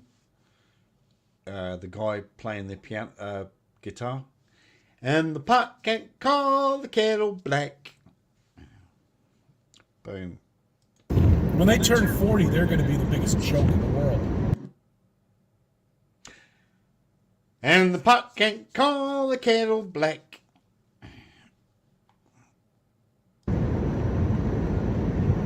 Anyway.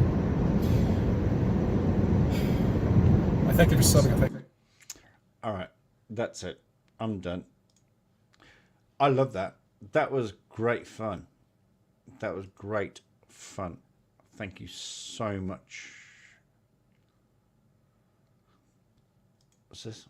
Of course, he hasn't made any Astros. No, of course not.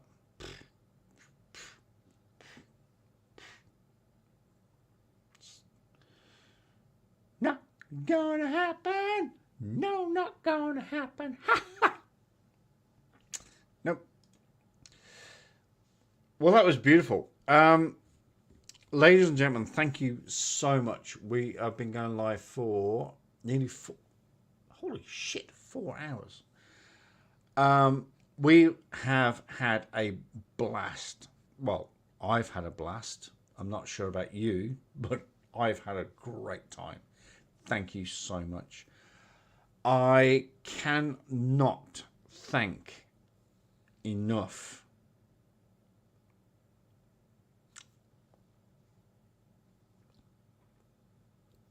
get yourself together. Get yourself together. I cannot thank enough Tom Castro for $5. Thank you so much. Much appreciated. That will definitely buy a coffee tomorrow when I do my shopping. I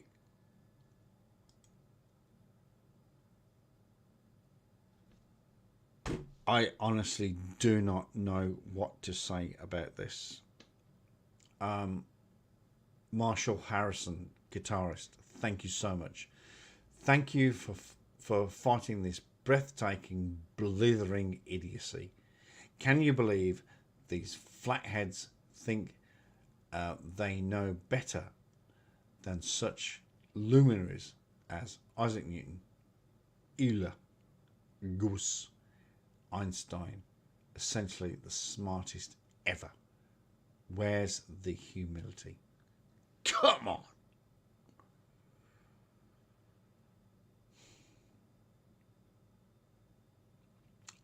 But for $99.99, thank you.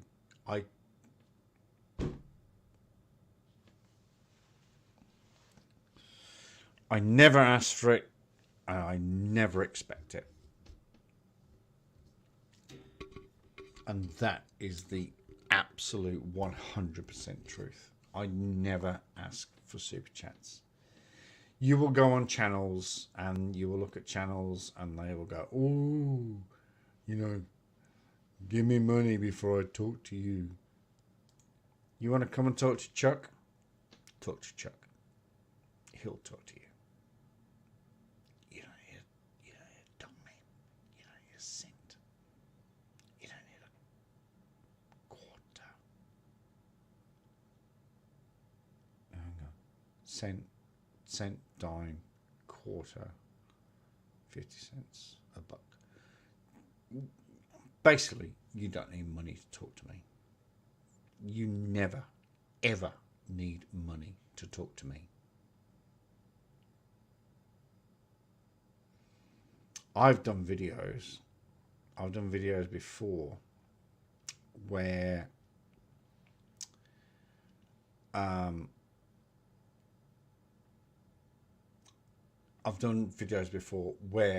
if you want to ask me something, you ask me. There are people out there, and I'm not going to mention any names. Not going to mention any names at all.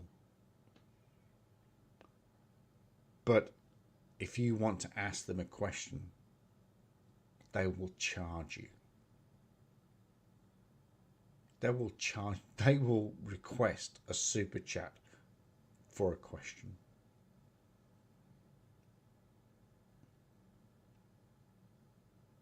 It's disgusting. Oh, am I sorry enough? I'm good to do that. All right, I'm going to end this. I'm going to end this broadcast right now. But I'm going to start a new one based on just what I just said.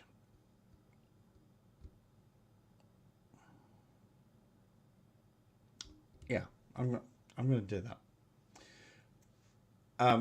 Ladies and gentlemen, thank you very much. We hit the 4-hour mark. 4 hours? What the? But to be fair, it is the first live stream in quite a while. So thank you very much for joining me. I cannot say this enough, and I can't stress it enough. Thank you so much. It is so much appreciated. Like I said earlier, we hit 2,754 subscribers. We hit the 2,750 mark. If people like Chris that talk bullshit on a daily basis can hit 3,500 videos, 3,500 subscribers, then surely a channel that talks facts, dives into facts, looks at facts, then surely we can get to 5,000 by the end of the year.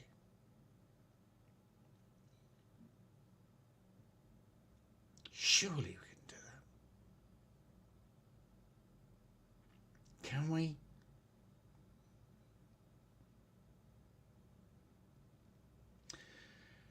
Well, it's like Bob the Builder.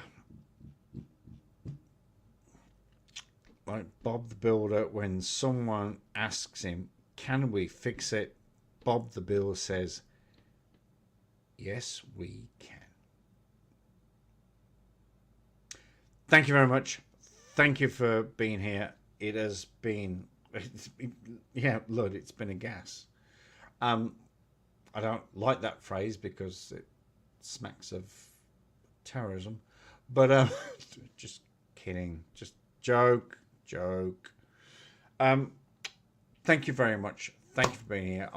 I'm actually going to shut this down, and I'm going to come up again in a couple of minutes because there's something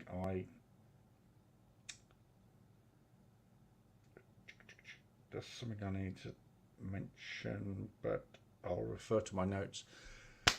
Thank you very much. Thank you for watching. I'm going to say it again without crying. Thank you for all your support. Thank you so much. And oh God, I can't even. I'm not sure how to say thank you.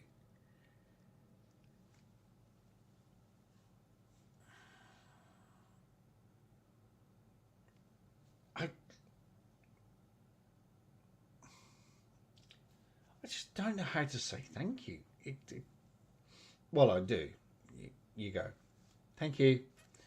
But Marshall, thank you so much. That is exceptionally generous.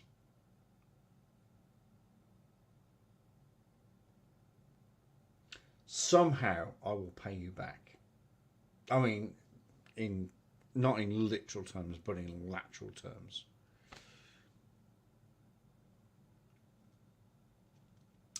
Guys, I'm going to go. Thank you very, very much.